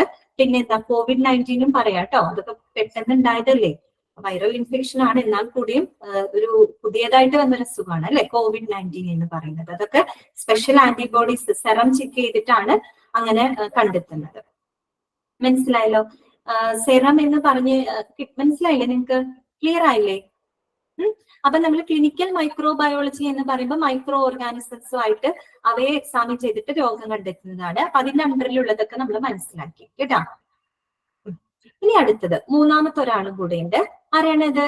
Clinical examples for bacteriology. Ragi ബാക്ടീരിയോളജിക്ക് എക്സാമ്പിൾ ബാക്ടീരിയ മൂലം ഉണ്ടാവുന്ന ഇൻഫെക്ഷൻസ്. മോള് സിഫിലിസ് എഴുതിക്കോളൂ. അതൊരു ബാക്ടീരിയൽ ഇൻഫെക്ഷൻ അല്ലേ? നമ്മൾ കഴിഞ്ഞ ക്ലാസ്സിൽ പഠിച്ചതുമാണ് അല്ലെ? ട്രിപ്പോണിമ പാലിഡിയം എന്ന് പറയുന്ന ഒരു ബാക്ടീരിയ മൂലം ഉണ്ടാകുന്ന അസുഖമാണ് സിഫിലിസ്. അപ്പൊ അത് എക്സാമ്പിൾ പറയാം. പിന്നെന്താണ്? അതെ മാർട്ടിൻ, സെറോളജി മംസ്. എക്സാമ്പിൾ ഒന്നും നിങ്ങളോട് ചോദിക്കില്ല കേട്ടോ. ഞാൻ നിങ്ങൾക്ക് അറിയാൻ വേണ്ടിയിട്ട് ഒന്ന് രണ്ടെണ്ണം പറഞ്ഞു എന്നുള്ളൂ. മംസ് സെറോളജി, വൃന്ദ സെറോളജി കിട്ടിയ? അപ്പൊ നമ്മൾ പറഞ്ഞുകൊണ്ടിരുന്നത് എന്തായിരുന്നു? ഇത് വിട്ടുപോയി മനസ്സിലായി. പിന്നെന്താണ്? അപ്പൊ മൂന്നാമതിലോട്ട് നമ്മൾ പോവാണ് കേട്ടോ. അപ്പൊ ഇതെല്ലാം ക്ലിയർ ആയെന്ന് നിങ്ങൾ വിചാരിക്കുന്നു. ഞാൻ പറയുന്നത് നിങ്ങൾക്ക് ഈ ഒരു പേര് കേൾക്കുമ്പോൾ എന്താണെന്നുള്ളത് നിങ്ങൾക്ക് മനസ്സിലാവണം. അതാണ് ഉദ്ദേശമുള്ളൂ കേട്ടോ. അപ്പൊ ബാക്ടീരിയോളജി എന്ന് പറയുമ്പോൾ ബാക്ടീരിയ മൂലം, ബാക്ടീരിയയെ കുറിച്ചുള്ള പഠനമാണ്. ബാക്ടീരിയ മൂലമുള്ള ഇൻഫെക്ഷൻസ് കണ്ടുപിടിക്കുന്നു. അങ്ങനെ ഒരു ഐഡിയ നിങ്ങൾക്ക് കിട്ടണം. അതിന് വേണ്ടി മാത്രമാണ് ഞാൻ ഈ കുഞ്ഞ് ഇത് തന്നത് കേട്ടോ, നോട്ട്സ് തന്നത്. അടുത്തതാണ് ക്ലിനിക്കൽ ബയോ കെമിസ്ട്രി അല്ലെ? Clinical bio chemistry. ഇപ്പൊ ഞാൻ പറഞ്ഞു കെമിസ്ട്രി എന്ന് പറയുമ്പോൾ കെമിക്കൽസ് ആണ് നമുക്ക് മനസ്സിലേക്ക് വരുന്നത്. നമ്മുടെ ശരീരത്തിലുള്ള കെമിക്കൽസ് എന്ന് പറഞ്ഞാൽ എന്തൊക്കെയാണ്? എൻസൈംസ് ഉണ്ട് അല്ലെ, രാസാഗ്നികളുണ്ട്, ഹോർമോണുകളുണ്ട്, പ്രോട്ടീൻസ് ഉണ്ട്, ലിപ്പിഡ്സ് ഉണ്ട്. അതൊക്കെ അതിന് എക്സാമ്പിൾ ആണ് അല്ലെ? അപ്പൊ അവയൊക്കെ പരിശോധിച്ചിട്ട് നമ്മൾ എന്തെങ്കിലും രോഗം ഉണ്ടോ എന്ന് കണ്ടെത്തുന്നു. അപ്പൊ അങ്ങനെയുള്ള സേവനങ്ങളായിരിക്കും ക്ലിനിക്കൽ ബയോ കെമിസ്ട്രി ലാബിനകത്ത് ചെയ്യുന്നത്. അതിന്റെ അണ്ടറിൽ വരുന്ന ഒന്നാമത്തെ ആളാണ് ആര്? Biochemical analysis. എന്താണ്? Biochemical analysis. എഴുതിക്കോളൂ കേട്ടോ. ബയോ കെമിക്കൽ അനാലിസിസ് എന്താന്നുള്ളത് ഞാൻ ജസ്റ്റ് ഒന്ന് പറയാം. Test used to study the presence or absence of enzymes, proteins, lipids activity. എന്നോട് വായിക്കാം, എന്നിട്ട് ഞാൻ ടൈപ്പ് ചെയ്ത് വിടാം കേട്ടോ.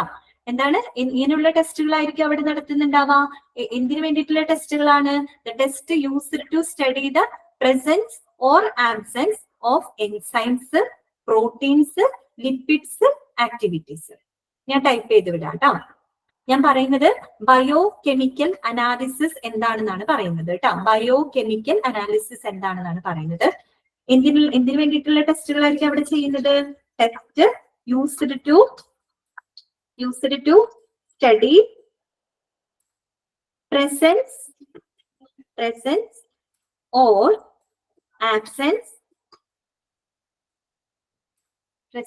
absence of എന്തൊക്കെയാണ് നമ്മളുടെ ശരീരത്തിലുള്ള കെമിക്കൽസ്? എൻസൈംസ് അല്ലെ?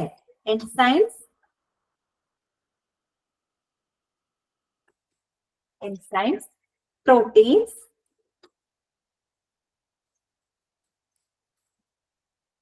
Lipids activity.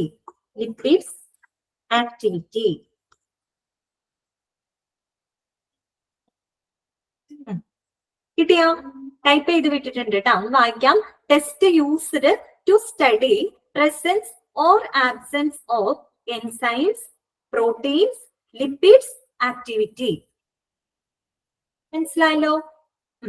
എക്സാമ്പിൾ പറയാമോ? നിങ്ങൾക്കറിയാമോ എക്സാമ്പിൾ? അറിയാവുന്നവരുണ്ടെങ്കിൽ പറഞ്ഞോളൂ കേട്ടോ. എക്സാമ്പിൾ അറിയാവുന്നവർ പറഞ്ഞോളൂ. എന്തൊക്കെയാണ്? ലിവർ ഫംഗ്ഷൻ ടെസ്റ്റ് കേട്ടിട്ടുണ്ടോ നിങ്ങള്? Liver function test LFT. പ്രീതി കറക്റ്റ് ആണ് കേട്ടോ.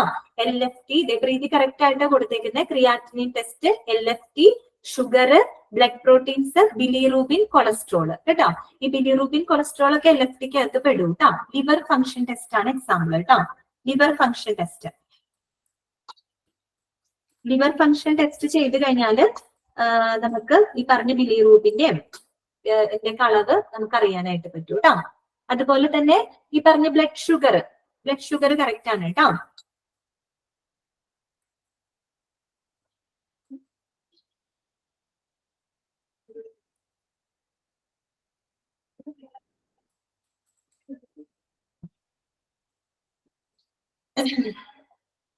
LFT എന്താണെന്നോ?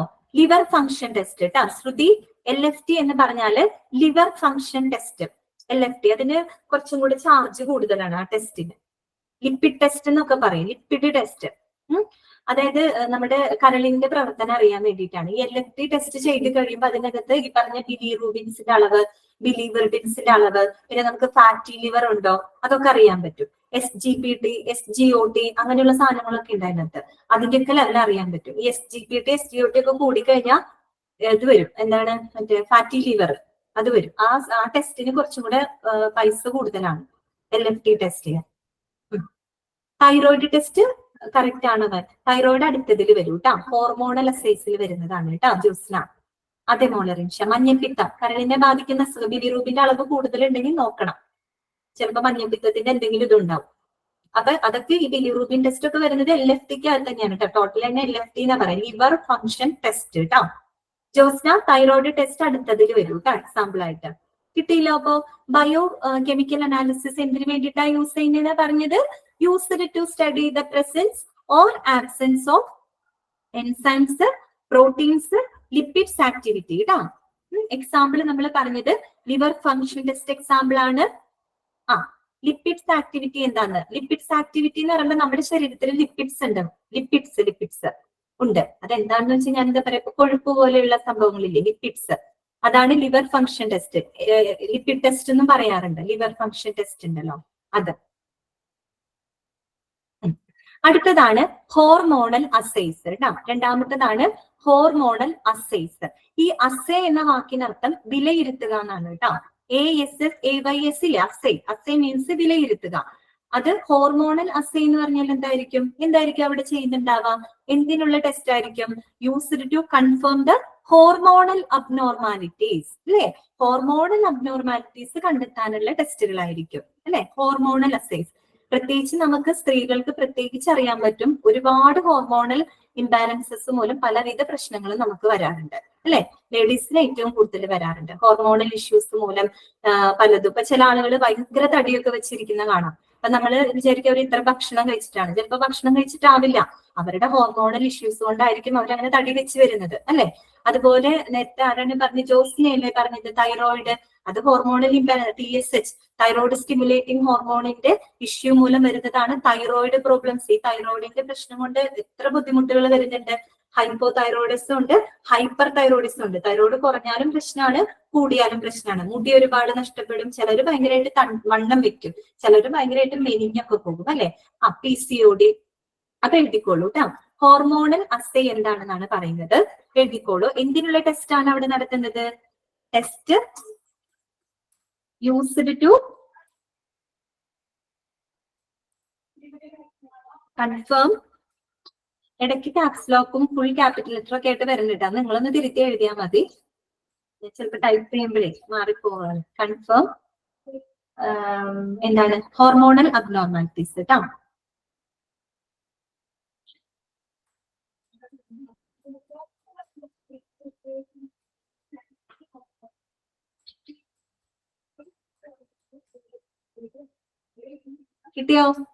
കിട്ടിയോ? Test used to confirm hormonal abnormalities. Example എഴുതിക്കോളൂ.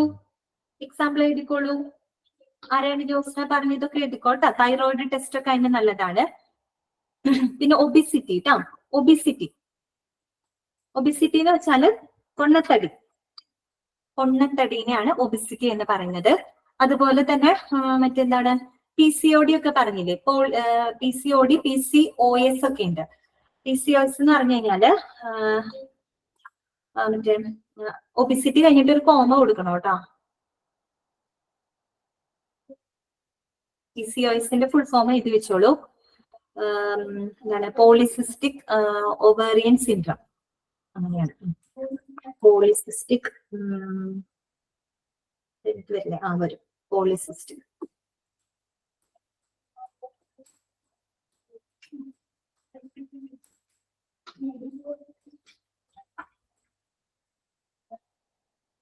അതൊക്കെ എക്സാമ്പിൾ ആണ് കേട്ടോ. ഹോർമോണൽ ഇംബാലൻസ് ഉണ്ട്. പിന്നെ തൈറോയിഡ് ഇടാട്ടോ നിങ്ങൾക്ക്. തൈറോയിഡിന് ഹൈപ്പർ തൈറോയിഡിസം ഉണ്ട്, ഹൈപ്പോ തൈറോയിഡിസം ഉണ്ട് അല്ലെ. തൈറോയിഡ് പ്രോബ്ലം ഒക്കെ ഉള്ളവർ ഇഷ്ടം പോലെ ഉണ്ടാവും, ഒരുപാട് പേരുണ്ടാവും. പ്രത്യേകിച്ച് സ്ത്രീകൾക്കാണ് ഈ ഹോർമോണൽ ഇംബാലൻസ് മൂലം പല ഇഷ്യൂസ് ഫേസ് ചെയ്യേണ്ടതായിട്ട് വരുന്നത്. ശരിയല്ലേ ഞാൻ പറഞ്ഞത്? അല്ലെ? മാനസികമായിട്ടുള്ള പ്രശ്നങ്ങൾ വരും, ശാരീരികമായിട്ടുള്ള പ്രശ്നങ്ങൾ വരും. എന്താണ് ഹസ്നം മോളെ, ഒന്നുകൂടി പറയാമോ? എന്താണ് മോളെ, ഹോർമോണൽ അസേ ആണോ പറയേണ്ടത്? ഹോർമോണൽ അസേ എങ്ങനെയുള്ള ടെസ്റ്റുകളായിരിക്കും അവിടെ ചെയ്യുന്നത്? Test used to confirm the hormonal abnormalities, അല്ലെ? ഹോർമോണൽ അബ്നോർമാലിറ്റീസ് മൂലമുണ്ടാകുന്ന പ്രശ്നങ്ങൾ കണ്ടുപിടിക്കാനുള്ള ടെസ്റ്റുകളാണ് അവിടെ ചെയ്യുന്നത് കേട്ടോ. Test used to confirm the hormonal abnormalities. അപ്പൊ നമ്മൾ 1-2 എക്സാമ്പിൾ പറഞ്ഞു. ഹോർമോണൽ അബ്നോർമാലിറ്റിക്ക് എക്സാമ്പിൾ പറഞ്ഞു. ഏതൊക്കെയാ? ഒബിസിറ്റി പറഞ്ഞു, അല്ലെ? പൊണ്ണത്തടി. പിന്നെ തൈറോയിഡ് ഒരു ഹോർമോണൽ പ്രോബ്ലം ആണ്. TSH, thyroid stimulating hormone. ഈ തൈറോയിഡിന് ഇഷ്യൂ വന്നാൽ തന്നെ ശരീരത്തിന്റെ മൊത്തം മെറ്റാബോളിസം ആകെ താറുമാറാവും. അപ്പൊ അത് എക്സാമ്പിൾ ആണ്. പിന്നെ ഞാൻ PCOS, പോളിസിസ്റ്റിക് ഒവേറിയൻ സിൻഡ്രം, സ്ത്രീകൾക്ക് വരുന്നതാണ്. അതൊക്കെ ഹോർമോണൽ ഇംബാലൻസ് കൊണ്ട് വരുന്ന ഇഷ്യൂസ് ആണ്. കേട്ടല്ലോ? അപ്പൊ നമ്മൾ ഇന്ന് ഈ ഒരു പേജ് മാത്രമാണ് നമ്മൾ പഠിച്ചത് കേട്ടാ. അപ്പൊ ജസ്റ്റ് ഞാൻ ഒന്നും കൂടെ കൺക്ലൂഡ് ചെയ്ത് പറയാം. ആരാണ്? ഫാത്തിമയല്ലേ എന്നോട് ചോദിച്ചത്, ഇടയ്ക്കാണ് കയറിയത്, തുടക്കത്തെ കുറച്ച് ഭാഗം പോയി എന്ന് പറഞ്ഞിരുന്നു, അല്ലെ? അപ്പൊ നമ്മുടെ നിങ്ങൾക്ക് നോട്ട്സ് കിട്ടിയെന്ന് ഞാൻ വിചാരിക്കുന്നു. അല്ലാത്തവര് നിങ്ങൾ ഒന്ന് റെക്കോർഡഡ് ക്ലാസ് കാണാൻ ശ്രമിക്കണം കേട്ടോ. അപ്പൊ നമ്മൾ ഇന്നത്തെ ക്ലാസ് ഒന്നുകൂടെ കൺക്ലൂഡ് ചെയ്യാണ്. നമ്മുടെ ടൈം ഏകദേശം കഴിയാറായിട്ടുണ്ട്.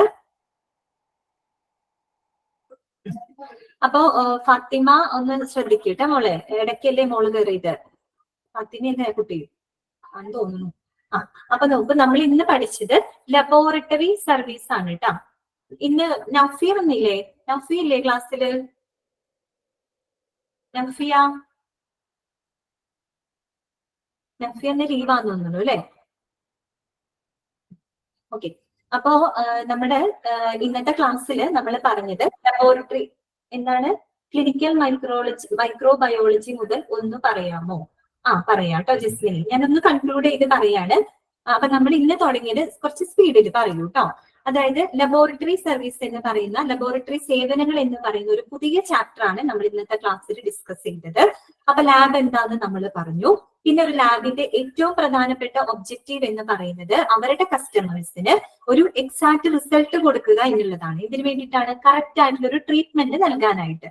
അവരുടെ കസ്റ്റമേഴ്സ് എന്ന് പറഞ്ഞാൽ എന്താണ്? അത് ഡോക്ടറും ആകാം, രോഗിയും ആകാം, അല്ലെ? പിന്നെ നമ്മൾ പ്രധാനമായിട്ടും ഇന്നത്തെ ക്ലാസ്സിൽ കണ്ടത് ലാബ് നൽകുന്ന സേവനങ്ങൾക്ക് അനുസരിച്ച് ലാബിനെ നമ്മൾ 5 ഡിവിഷൻസുകളായിട്ടാണ് തരംതിരിക്കുന്നത്. അതിൽ നമ്മൾ 5 എണ്ണം നമ്മൾ പറഞ്ഞു. 1 clinical pathology, 2 clinical microbiology, 3 clinical biochemistry, 4 യൂറിനാലിസിസ്, 5 blood bank. അപ്പൊ അതിൽ ആദ്യം നമ്മൾ പറഞ്ഞത് യൂറിനാലിസിസ്. അത് സിമ്പിൾ ആണ്, ടെസ്റ്റ് ഓഫ് ദി യൂറിൻ ആണ്, അല്ലെ? യൂറിൻ ടെസ്റ്റ് ചെയ്തുകൊണ്ട് പരിശോധനാ വിധേയമാക്കിക്കൊണ്ട് പല രോഗങ്ങളുടെയും കണ്ടെത്തുന്നു. എക്സാമ്പിൾ നമ്മൾ യൂറിനറി ട്രാക്ട് ഇൻഫെക്ഷൻസ് പറഞ്ഞു, കിഡ്നി ഇഷ്യൂസ്, അതുപോലെ പ്രഗ്നൻസി ടെസ്റ്റ് ഒക്കെ നമ്മൾ പറഞ്ഞിരുന്നു. പിന്നെ ബ്ലഡ് ബാങ്ക് ഞാൻ ഇനി പറയേണ്ട കാര്യമില്ല, നമ്മൾ പഠിച്ചു കഴിഞ്ഞതാണ്, അല്ലെ? പിന്നെ നമ്മൾ കണ്ടത് ബാക്കി 3 എണ്ണാണ്. അതിൽ ഫസ്റ്റ് നമ്മൾ കണ്ടത് ക്ലിനിക്കൽ പാത്തോളജിയാണ്.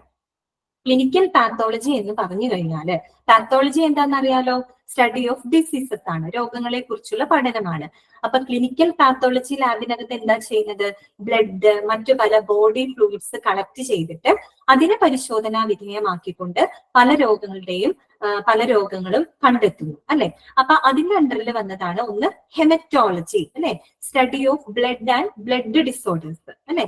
ബ്ലഡിന് വരുന്ന ഡിസോർഡേഴ്സ് അല്ലെങ്കിൽ അങ്ങനെയുള്ള പ്രോബ്ലംസ് കണ്ടെത്തുന്നു ഹെമറ്റോളജിക്കായിട്ട്. പിന്നെ അതിന് എക്സാമ്പിൾ നമ്മൾ പറഞ്ഞത് അനീമിയ, ഹീമോഫീലിയ ഒക്കെ എക്സാമ്പിൾ പറഞ്ഞു. പിന്നെ നമ്മൾ പറഞ്ഞു ഹിസ്റ്റോപാത്തോളജി.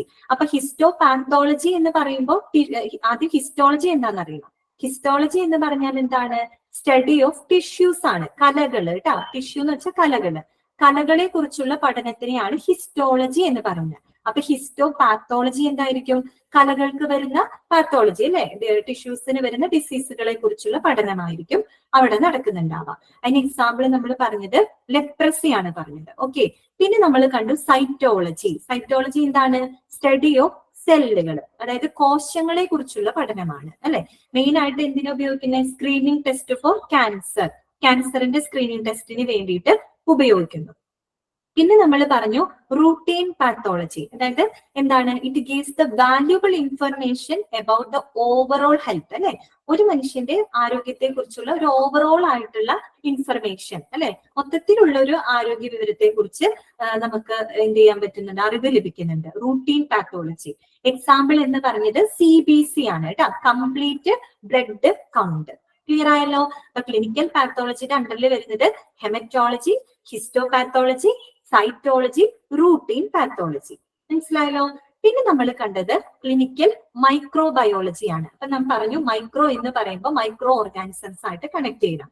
അപ്പൊ നമുക്ക് മനസ്സിലാവും ബാക്ടീരിയ, വൈറസ്, ഫംഗസ്, അതുപോലെ തന്നെ എന്താ പറയാ, അങ്ങനെയുള്ള രോഗാണുക്കൾ മൂലമുണ്ടാകുന്ന അസുഖങ്ങളുടെ രോഗനിർണയമായിരിക്കും അത്തരം ലാബുകളിൽ നടക്കുന്നത്. അപ്പൊ നമ്മൾ അതിന്റെ ഓരോന്നും കണ്ടു. ഫസ്റ്റ് വൺ ബാക്ടീരിയോളജി അല്ലെ. ബാക്ടീരിയോളജി എന്തിനാണ് യൂസ് ചെയ്യുന്നുണ്ടാവുക, സ്റ്റഡി ഓഫ് ബാക്ടീരിയ ആണ്. അപ്പൊ എന്ത് ടെസ്റ്റ് ആയിരിക്കും നടത്തുക, test used to find the harmful bacteria അല്ലെ, ദാറ്റ് യു മേക്ക് സിക്ക്. അസുഖം വരുത്തുന്ന ഹാർംഫുൾ ആയിട്ടുള്ള ബാക്ടീരിയയെ കണ്ടെത്തുന്നു, രോഗനിർണയം നടത്തുന്നു. ഇനി നമ്മൾ കണ്ടു മൈക്കോ ബാക്ടീരിയോളജി. മൈക്കോ ബാക്ടീരിയോളജി എന്ന് പറഞ്ഞാൽ മൈക്കോ ബാക്ടീരിയ എന്ന് പറയുന്ന ആ ഒരു സ്പെഷ്യൽ ബാക്ടീരിയയെ കുറിച്ചുള്ള പഠനമാണ്. മൈക്കോ ബാക്ടീരിയ എന്ന് പറഞ്ഞ ഒരു ഫോം ഓഫ് ബാക്ടീരിയ തന്നെയാണ്. നമ്മൾ പറഞ്ഞു bacteriology concerned with bacteria of the genus mycobacterium അല്ലെ. മൈക്കോ ബാക്ടീരിയ മൂലമുണ്ടാകുന്ന അല്ലെങ്കിൽ ആ ഒരു മൈക്കോ ബാക്ടീരിയ മൂലമുണ്ടാകുന്ന അസുഖമാണ് ട്യൂബർകുലോസിസ്, TB എന്ന് പറയുന്നത്. ക്ലിയർ ആയല്ലോ. അപ്പൊ TBയുടെ ഡിറ്റക്ഷന് മൈക്കോ ബാക്ടീരിയമാണ് നമ്മളവിടെ ടെസ്റ്റിന് വിധേയമാക്കുക. ആ ബാക്ടീരിയയാണ് നമ്മൾ കണ്ടെത്തേണ്ടത്. പിന്നെ virology, study of viruses and viral diseases ആണ്, അല്ലെങ്കിൽ വൈറൽ ഇൻഫെക്ഷൻസ് ആണ്. അറിയാലോ, എക്സാമ്പിൾ നമ്മൾ HIV പറഞ്ഞു, ഹെപ്പറ്റൈറ്റിസ് B and C പറഞ്ഞു. പിന്നെയാണ് എന്ത്, മൈക്കോളജി. മൈക്കോളജി എന്താന്നാ പറഞ്ഞത്, സ്റ്റഡി ഓഫ് ഫംഗി അല്ലെ, ഫംഗസുകളെ കുറിച്ചുള്ള പഠനം. പാരസൈറ്റോളജി, സ്റ്റഡി ഓഫ് പാരസൈറ്റ്സ് അല്ലെങ്കിൽ പാരസൈറ്റ് ഡിസീസസ്. ഇമ്മ്യൂണോളജി എന്ന് പറഞ്ഞ study of immune system. Serology എന്ന് പറഞ്ഞ ടെസ്റ്റ്, എങ്ങനെയുള്ള ടെസ്റ്റുകളാണ്, test used to find the special antibodies in the blood. Example നമ്മൾ COVID-19 പറയാം, മംസ് പറയാം, മീസൽസ് പറയാം. പിന്നെ നമ്മൾ പറഞ്ഞത് ക്ലിനിക്കൽ ബയോ കെമിസ്ട്രി ആണ്. അപ്പൊ കെമിസ്ട്രി എന്ന് പറയുമ്പോൾ കെമിക്കൽസ് ആയിട്ട് കണക്ട് ചെയ്യണം. മെയിൻ ആയിട്ട് എൻസൈംസ്, ലിപ്പിഡ്സ്, ആക്ടിവിറ്റികളൊക്കെ അതിന്റെ സാന്നിധ്യം കണ്ടെത്തിക്കൊണ്ട് രോഗനിർണയം നടത്തുന്നു അല്ലെ. ബയോ കെമിക്കൽ അനാലിസിസ് എക്സാമ്പിൾ നമ്മൾ പറഞ്ഞത് നമ്മുടെ എന്താ ഇത് ബ്ലഡ് ഷുഗർ പറഞ്ഞിരുന്നു, ലിവർ ഫംഗ്ഷൻ ടെസ്റ്റ് LFT പറഞ്ഞിരുന്നു കേട്ടോ. ഹോർമോണൽ അസേ എന്തിനായിരിക്കും യൂസ് ചെയ്യുന്നത്, test used to find the hormonal abnormalities. Example obesity, thyroid, PCOS, polycystic ovarian syndrome. Clear ആയെന്ന് വിചാരിക്കുന്നു കേട്ടോ. അപ്പൊ നമ്മുടെ ക്ലാസ് ഇനി എന്തെങ്കിലും നിങ്ങൾക്ക് ചോദിക്കാനുണ്ടെങ്കിൽ പറഞ്ഞോളൂ കേട്ടോ.